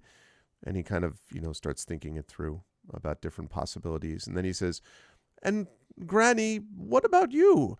Besides making sure that this one is kept in line," and he kind of blinks and looks at Coriander, "what are you planning on?" All of this wandering business is too much for these old bones. And she like stretches, and every joint in her body cracks. It's like a transformer. She does like the thing where she like cracks her neck. Oh. Yeah. It's like I think it's about time that maybe I took on an apprentice and have them run errands for me while I just stay at home. And he nods and he says, "I can understand that, although I don't know. I can imagine there may be some things you would still want to be involved with, perhaps, especially if there were to be some, for example, reasons for a new place to plant new tobacco. I've been thinking about some possibilities for pipeweed. So long as it's like not several days travel away from No. Hobbiton. I was thinking Yeah, of then, putting of course. something right near where old Sandy met. Well, anyway. And he sort of smiles and then he says, "And as for you," he looks at you, Titch, "what are your plans now? I suppose you have to go back to Bree and guard, but are you going to... Well, it would be a shame if you weren't to visit us, once in a while anyway. I mean, I don't know what the chickens are like there, but we have good ones here, you know." Trails off a bit. And he's just like leaning on his spear like a walking stick and just staring off towards Bree. And he's like, "Yes, I'm going home." He nods. Go ahead, Coriander. But will you visit? See? Can I visit? Who? Can I visit you? Oh, me. Oh, Yeah.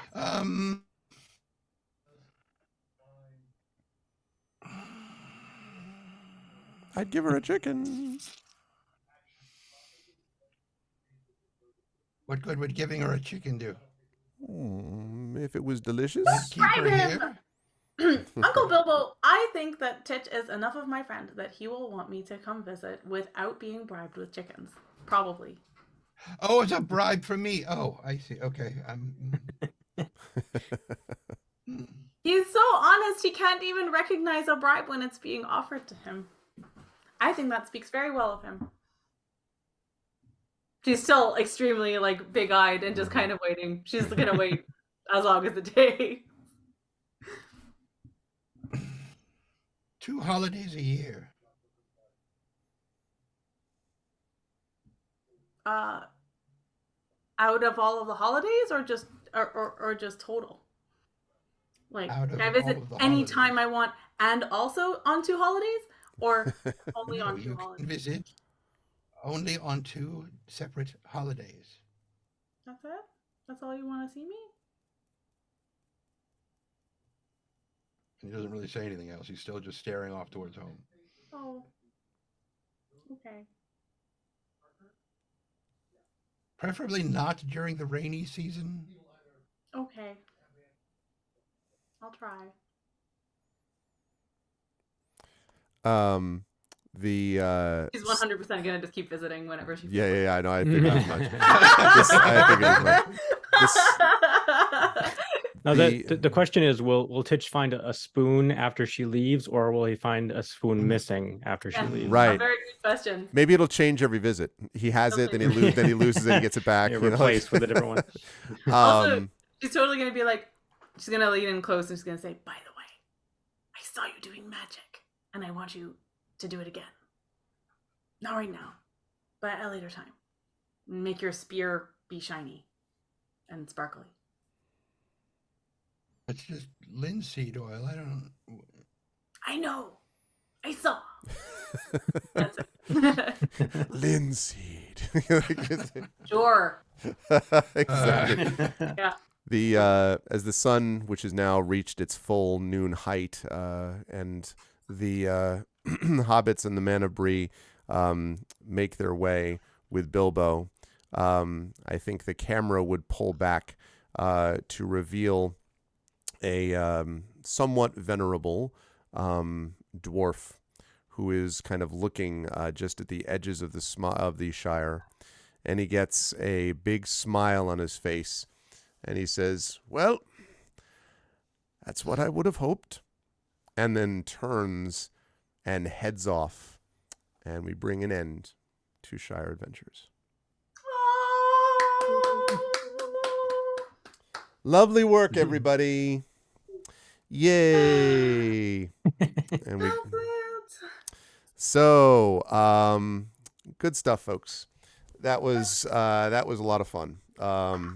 Who is your king? That was a lot of fun. Really, really fun stuff, and very well done on what was a very enjoyable sort of close to Shire Adventures. Thank you, Dragon Spear, for the cheer. Appreciate that. Now we bring things to a close. I will not say do not weep, for not all tears are evil.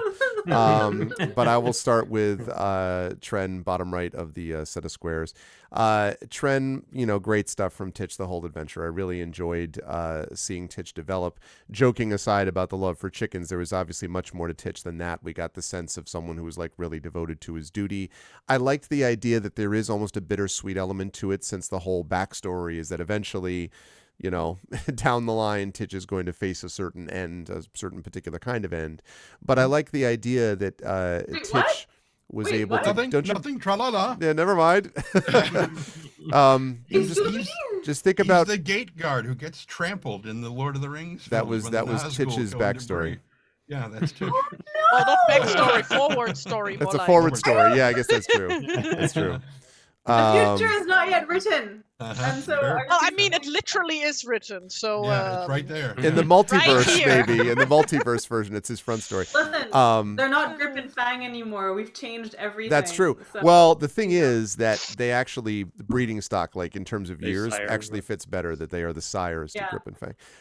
But so I really enjoyed that, and I love the fact. I'm sorry. I mean, on one hand, I was sort of like, oh man, it would be awesome to actually see you attack with the spear, but then there were other contexts where, like, because of what you all had done related to the animals, and because that sped up the time that bombed it just didn't work out that way. But you still get to actually at least put it on the spear so that it was ready to go. And you actually were hugely important in that you were you were quick to react. Even though you missed with the short bow attack, you got them like flipped out and go in the other direction. So Titch was able to do Titch things that didn't rely on let me be a crook, you know, in this last adventure. This one was more about actually bringing things to a more lawful close, perhaps, as Titch would have expected, I think. How did you feel? Thoughts about the campaign as a whole, Trent, and all that kind of good stuff, and where folks will find you next? I mean, throughout the whole thing, I was pretty sure I wasn't going to get an attack in. I mean, the title of the thing is To Soothe the Savage Soothe the Beast. Savage Yeah. Beast, yeah. It's clear that was going to be the solution. So I didn't figure combat was going to be the way it was going to get resolved anyway. I totally but- forgot that was the name. It's written right underneath all of our cameras. Anyway, so I really enjoyed it. This whole arc from the very beginning. You know, with were there 4 of us at the beginning? Yeah. There were 4. It was you, Will, Lauren, and Tari. Right. And then Lauren left, and then Amal came in, and then Will left, and then Brett came in. Yep. And it just every time something changed, it was always like, okay, this is gonna be Change. ooh, how is this gonna? How are we gonna work this? And to be brutally honest, my biggest worry was when Brad joined. I was like, God, how are we going to incorporate this character? And I tried to let that reflect in Tawny's, you know, thing. And then it just got better and better and better. And I was like, this is what this shit is supposed to be about. Yeah. You know, this Yeah. is fucking amazing. I love it. Yeah. Just great. And the only downside as far as Shire Adventures, I would say really for Titch was kind of the resolution of this thing and why he was so wistful about going back and why he was so upset is that the line that he was the one to say didn't mention Manabri at all. It was just the hobbits. Yeah, it's true. Just hobbits only hope to help. It's like, oh, okay, well, fuck me then. Yeah. You know, Yeah. it's yeah. like I was like, oh, Titch, just shut up, you whiny little. Okay, well, I mean, but you know, it's like the session before. He was so frustrated because he didn't get to fight. You know, he was like with it was. Love it, and of course the fact he's going to get. We don't know he's going to get killed by Nas. That's true because we never actually find out his trampled. final state. Yeah, just trampled. Right. Just the Maybe gate falls on top he's of it. becomes the new gate. I mean, I don't know. It's flat. it's He's like- it's a very muddy road. It could be filled with discarded carrot husks from Peter Jackson. almost certainly is. I mean, Yeah, it's just sure. You know? But yeah, I'm frankly deciding right now that was a holiday, and Coriander will turn up on that day and be like, "I came with Granny." And just like, And so when the thing falls, Granny and Coriander help bear it aloft Yeah. so that he's not crushed by it. yeah, he's yeah, just like Peter strength. Like someone else's strength. absolutely. Well, every bone in Granny's body, like There is a Granny will be a level pretty 10 good character by chance that Granny will be already, I don't pushing know. up daisies Granny, at that point. I'm just saying. maybe. Yeah, She's could like be. older than Bilbo. I'm just Yeah. saying. Yeah, but she's obviously gonna outlive Bilbo. Yeah, she just Of lends course, in the yeah, he because just lends in the also ring. has a ring and stuff, a ring of power. Yeah, yeah. Yeah, but, That extends her but she's a lifetime. lady. I'm just like Hobbit ladies. I'm just deciding. Yeah, they don't actually die; they just age. Yeah. They just- They Ah, just, yes, of course. they age. We have never seen a lady Hobbit die.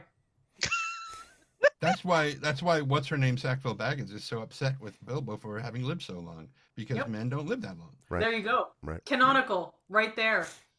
Hobbit ladies don't die. They just become, part of the landscape and stuff. And part of the furniture. Consider yourself at home.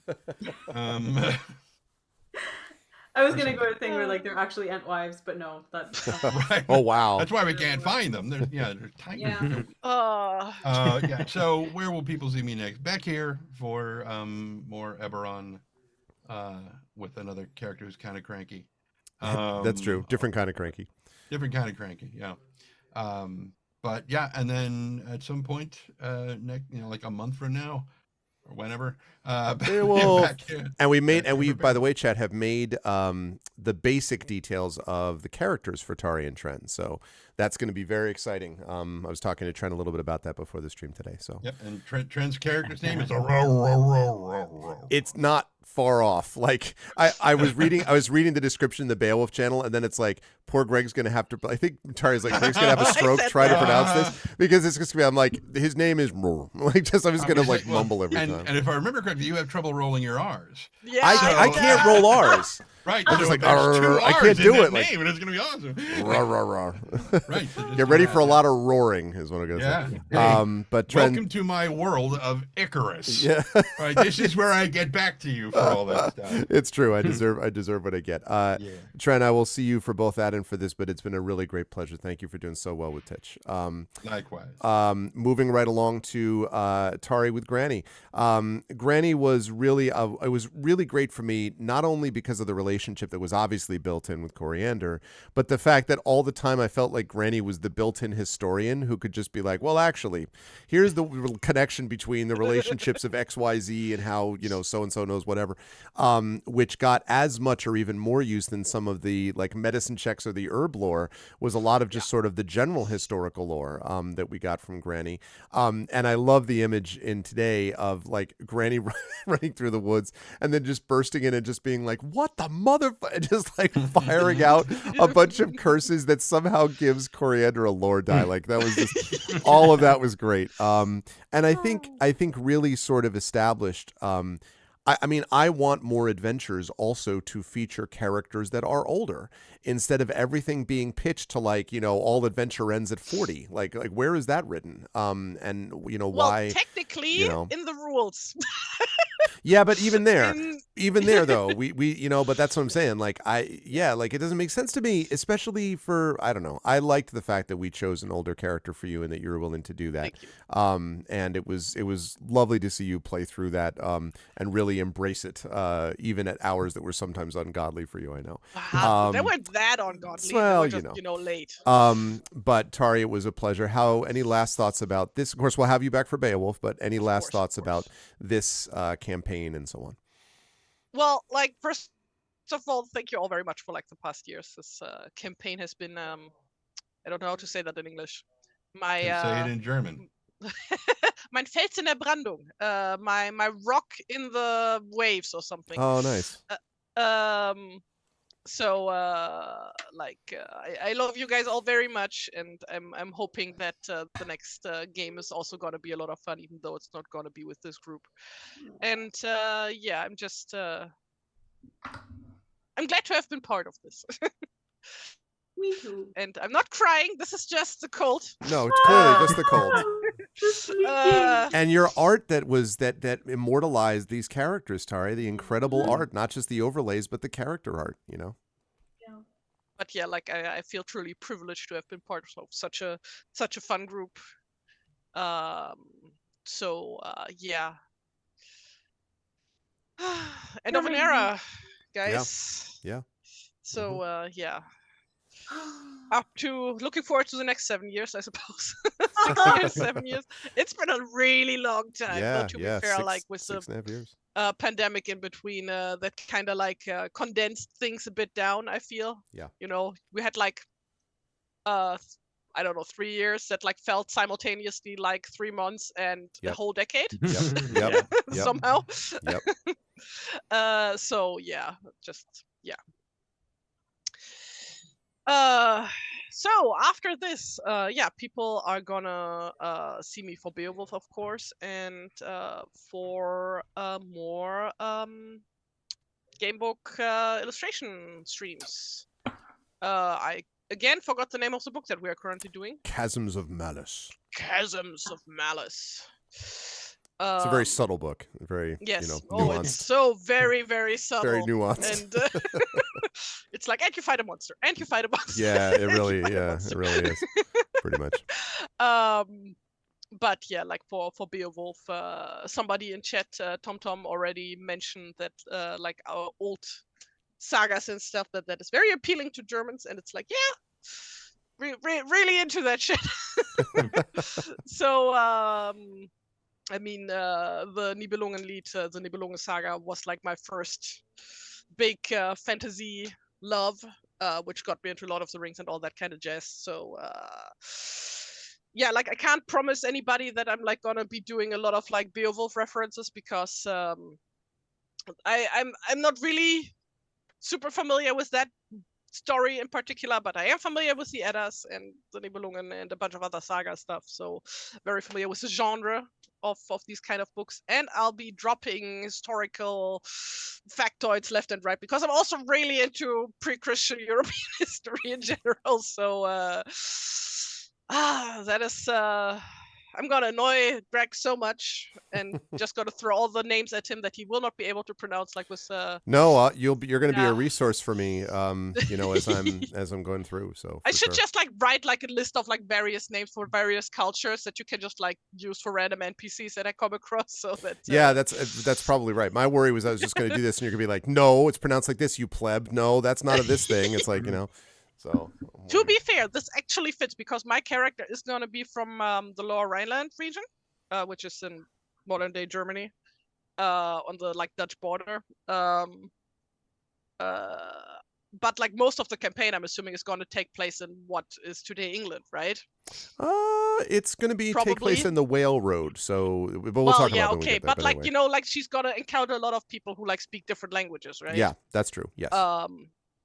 So it like makes sense that like people would like say things, pronounce things differently. Yep. Yeah, we made able to Tari's pronounce her character name as well. or other people's names. Yep. So yeah. It'll be good. Thank you, Tari. It's been again a great pleasure, and wonderful work with all of it, and also with Inga. Just wonderful work all the way through. Another name that you can't pronounce correctly. Whatever. Shut up. Inga. It's Inga. Inga. That's what I said. I said Inga. Jeez. Not German, all right? But thank you. Seriously, it's been very, very lovely. And I do want to mention, as Brad, I want to give Brad and Mal their chance here, but that I want to just relate to everyone that Effect Life mentioned. Thank you, Amal and Brad, for years worth of endless fun and entertainment. I don't think I'm alone when I say that I'll truly miss you both. Good luck with whatever you'll be doing off stream. Thank you. I hope I'll see the two of you in the future here on this channel. And Echo says, Effect Life has spoken my words. I cannot say it any better, but thanks so much for the years of entertainment to Brad Bollier and Amal Rivertook Elmatar. And says he's going to delve through his clips and find the songs of Amal. And Triffid brings, of course, this quote about older characters, which is, of course, famous. Though much is taken, much abides. And though we are not now that strength which in old days moved earth and heaven, that which we are, one equal temper of heroic hearts, made weak by time and fate, but strong in will, to strive, to seek, to find, and not to yield. Of course, famous. Thanks, Triffid. Brad, my friend, it was great to be able to have you as a part of this as well. I was a big fan, obviously, of both Bolo and Cal. And I think you had a chance to play two sides of one who gets into trouble all the time, memorably with Flankseer, and one who does more of the herding cats thing on the other side, which I thought was an interesting book ended there as well. But I think you brought a kind of steady and calm presence in the latter role. And in the former role, you brought a big disruptive element in a good way, in a positive way, that was really tons of fun. And I was thinking about even like you joining up with the gang, in Dale and all that, and then restoring the everything to prominence with Flankseer and all that was a ton of fun. So the broken mug with the battered mug. So just a lot of really positive things that were brought to the table. what were your feelings about it, about the campaign, and where will the fine folks find you next?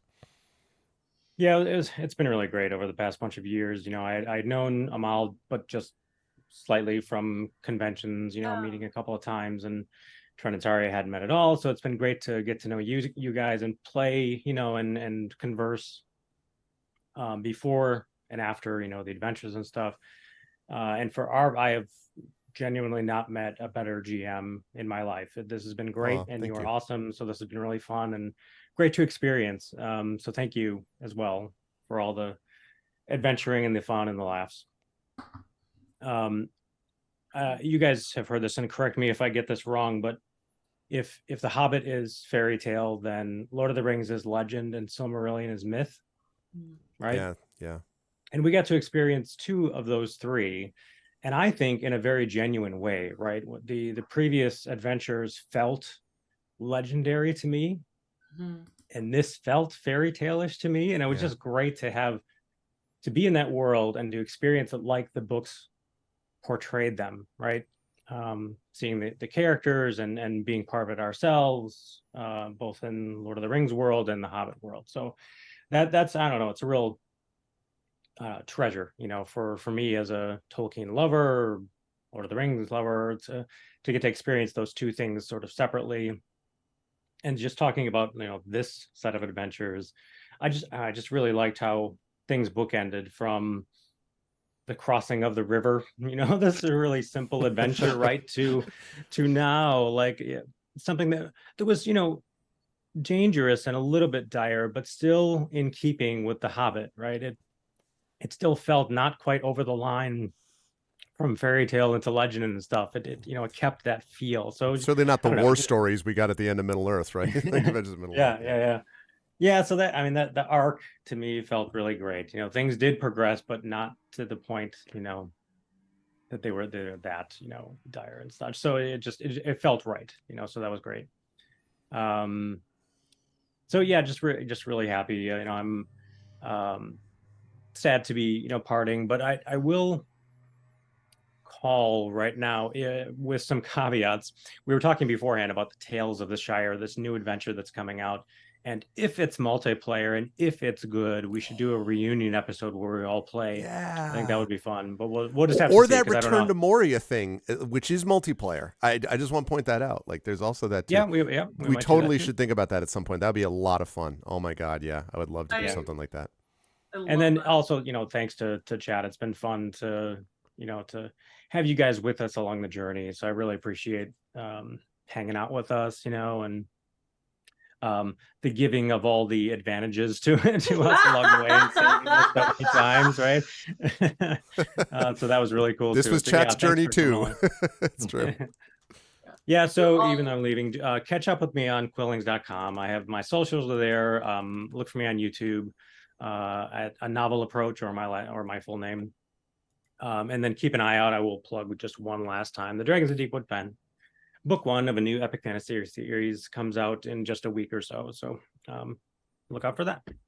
It's good. And thank you again, Brad. And yeah, that's a great idea about the game. I'll at some point I'll bring that up as a possibility. It would be cool if we could make that happen at some point. Yeah. And either way, thank you, my friend. Really appreciate it. Also, in the midst of that, we had a big health scare with you too. So I'm also grateful that, we got through and on the other side of that, real life journeys as well as this one. So thank you. Yeah, thanks. Last but certainly not least, Amal, I remember very distinctly, as I'm sure you do, prepping this by asking Amal to join this thing when we were up. The first time I asked was when I was up at CanCon, and I had known Amal for a while. In fact, the first Speculate episode that Brad and I ever did together was Saladin Ahmed and Amal interview many, many years ago now. But I had a chance. That might have been my first podcast. Is that really? Wow. I think so. And so and I knew I was like, I was trying to assemble this group, and I'm like, even at the time, I'm like, Amal's always like super busy. I'm like, but I bet if I pitch it the right way, because I remembered in that interview that you had talked about the fact that at one point you had played, and I quote, far too much Dungeons and Dragons, and I enjoyed it too much at the time. And you're like, but then I had to, I tried to focus on my own writing and this other stuff. But you mentioned liking, and I should say, I shouldn't say D&D. That's not what you said. You said that was you really Dungeons and liked Dragons. role play. It wasn't Dungeons and Yeah, Dragons. yeah. No, but you said you liked role playing though, and that you had enjoyed role playing games. And I'm like, I wonder if I can pitch this in a certain way with Tolkien. And Amal was not sure and was like, well, I don't know what this commitment's going to be, and I don't know. But I'm really glad that you were able in the end that you were willing to do it. And brought, I mean, River was a memorable character. I was a huge fan of both River and Stone and how much was invested in that. And then I loved Coriander as a sort of playing the bolo role in this particular case, and the relationships we had with everybody. And I thought it was very appropriate that because the last adventure that we just did could have gone in many different ways. When you grabbed onto the wolf, I was kind of like, onto the burnt beast, I'm like, I was sort of thinking it through. And then I was like, well, but once you pitched it the way you did, I'm like, of course this makes sense.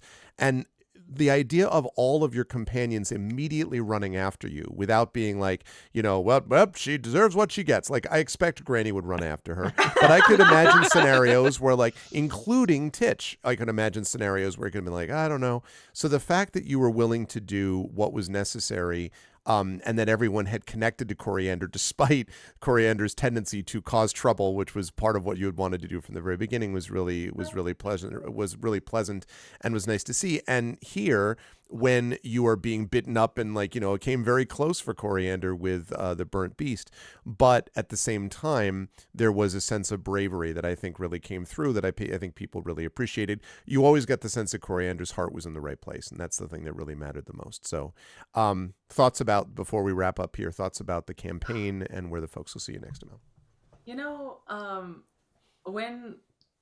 When you first asked me to join, I said no. And I said no because I had absolutely no room in my life for anything fun. There was nothing. There was everything.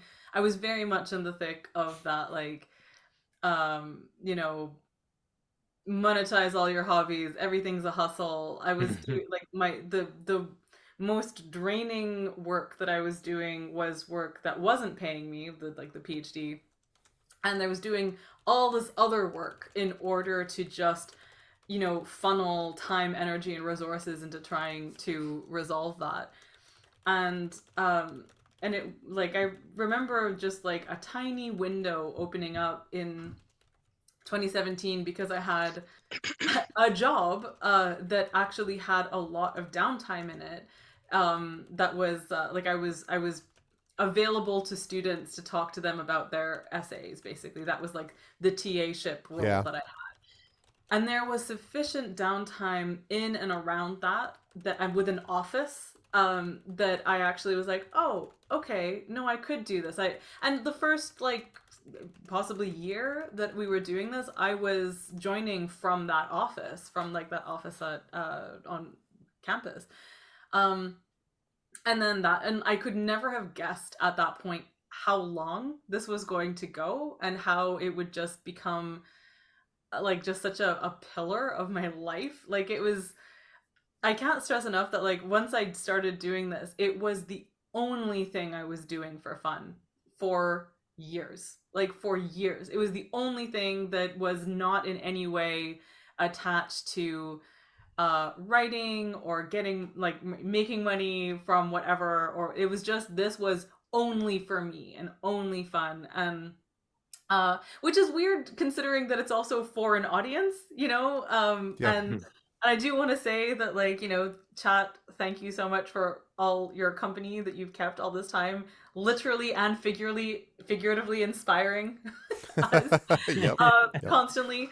But I just that attachment to it, it was very nourishing, and it was very sustaining in some very dark times. And I remember in particular in the previous campaign, the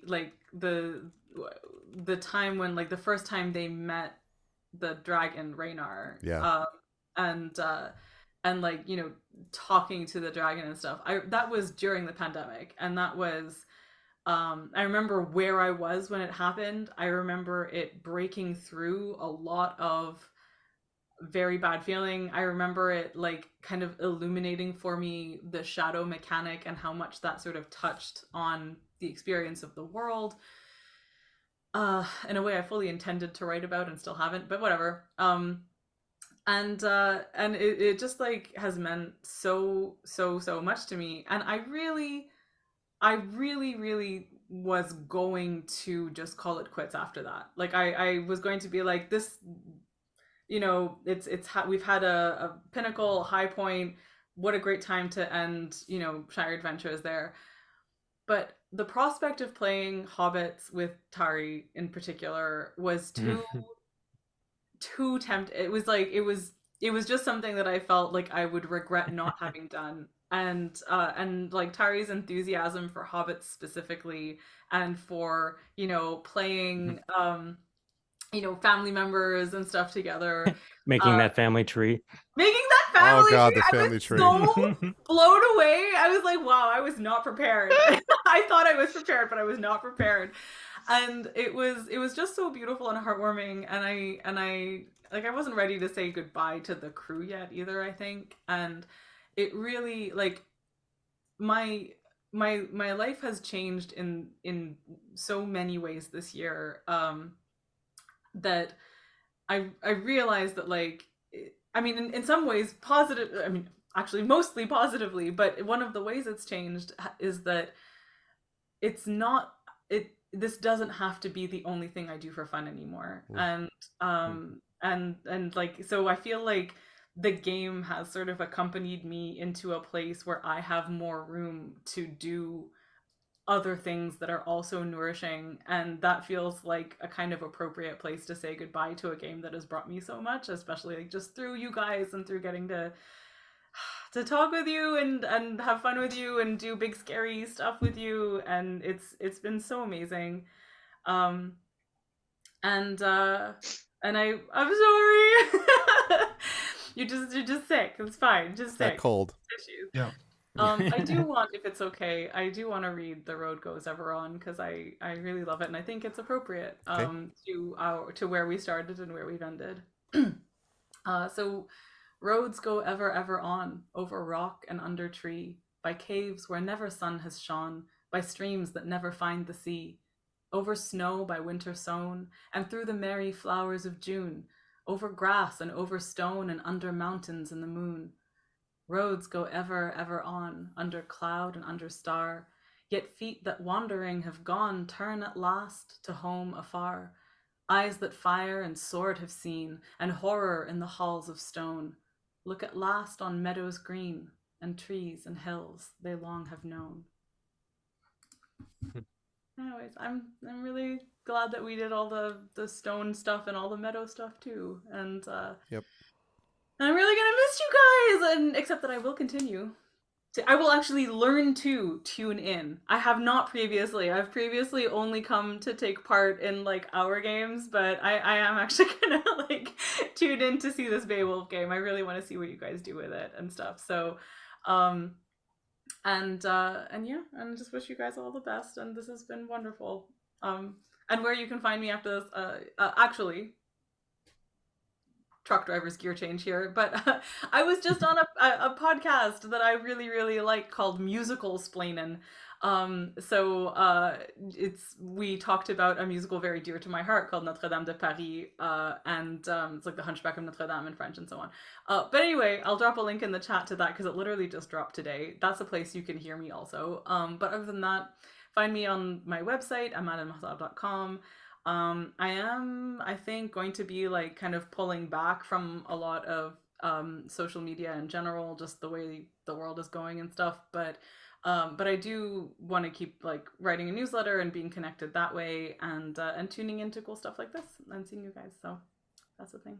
And thank you so much, Greg, for everything that you have done, for pulling me into this game, for keeping me in this game, for giving me this game, and for being truly the best GM ever. Like, just point final, no contest. So thank you. Thank you. I'm honored.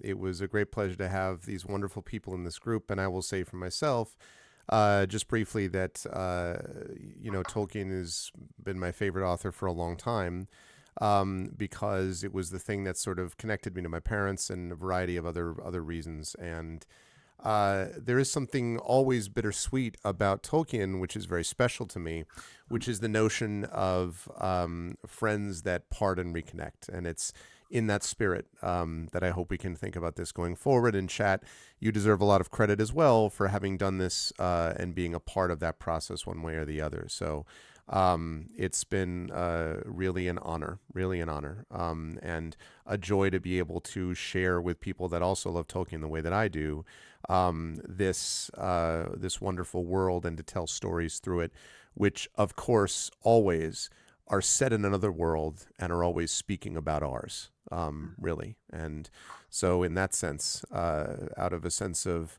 both sadness and loss, but also triumph and gain, I am very grateful to all these people for being wonderful players and wonderful friends. For the final time as a group, chat, can we get some love for the amazing crew of Shire Adventures, Lord of the Rings role-playing, and thanks as well to Free League Publishing for sponsoring this too, I should say. Thank you so much to Amal, to Brad, to Tari, and to Tren. We'll be back with the Beowulf campaign in December and January, but for now, Shire Adventures comes to a close. Thank you all, and I will see you folks soon. Bye for now. And that is going to do it for me here, but it's not going to do it for me overall. Thank you again to Free League. I am now going to rush over, and it is literally rush over, so I can get involved with the GOG stream as campaigns continue. Some stories come to an end, but more stories continue elsewhere, and that is the way things work. You never want to leave out that part, that all good stories come to an end, but you never want to leave out the part that a new one always begins. And we're going to have an opportunity to do that going forward. So thank you to chat for having been here, for having inspired, for being a part of this. And if you liked what you saw here, please do spread the word about the show and about the channel, because we want to tell stories like this. And all of the campaigns that I have I've been very fortunate to be able to have with wonderful players that tell wonderful stories. So thank you for all of that. And we'll make more announcements about that as we go forward. I want to thank everyone for being here. I'm not going to even run through all the channel stuff, except to say to please follow, please subscribe, please support the Patreon, please support the YouTube. Those of you who are on YouTube, thanks for watching. Please watch on our channel as well. And thank you to Dragonspear, to Hillness, to Prince Justin, to Triffity Mats, to Tari Tunes for being wonderful mods. Thank you as well to Dragon, Hillness, Prince Justin, Triffid, Effect Life, Echo, Wispy, Tom, and Tren for being wonderful subscribers and Patreon supporters. And thank you to Amal. Thank you to Anthony, to Big Boss, to Fraswar. What's up, Fras? Thank you to Galadrobot, is totally not a bot. Thank you to Jagtress, to Mark, to Mr. Jonas. Thank you to Red Bear. Thank you to T-Bank for being here. Thank you to all those in the past as well. Thank you to Lauren and Will for being part of Adventures Middle-earth in the past. We really appreciate that too. And last but certainly not least, thank you to Free League for sponsoring, and to Cubicle 7 for their amazing work with Adventures of Middle-earth to begin with, and of course to my amazing players who finished up this campaign. Thank you to Amal, to Brad, to Tari, and to Tren. That, folks, is going to do it for me here. I'll be over on GOG.com in hopefully about 20 minutes. But thank you, everyone, for watching this. And for the last time, I hope you will enjoy the Shire Adventures video. Thank you to Peripheral Mike for doing that and putting that together as well, and to Tari for her amazing art. Much love, everybody. As Tolkien himself would have believed, this is but the beginning of a new journey as much as it is the end of an old one. And in that spirit, much love to all of you. I'll see you over at GOG.com in a bit. Thanks, everyone. That is the conclusion of Shire Adventures, and I'll catch you all soon. Bye for now.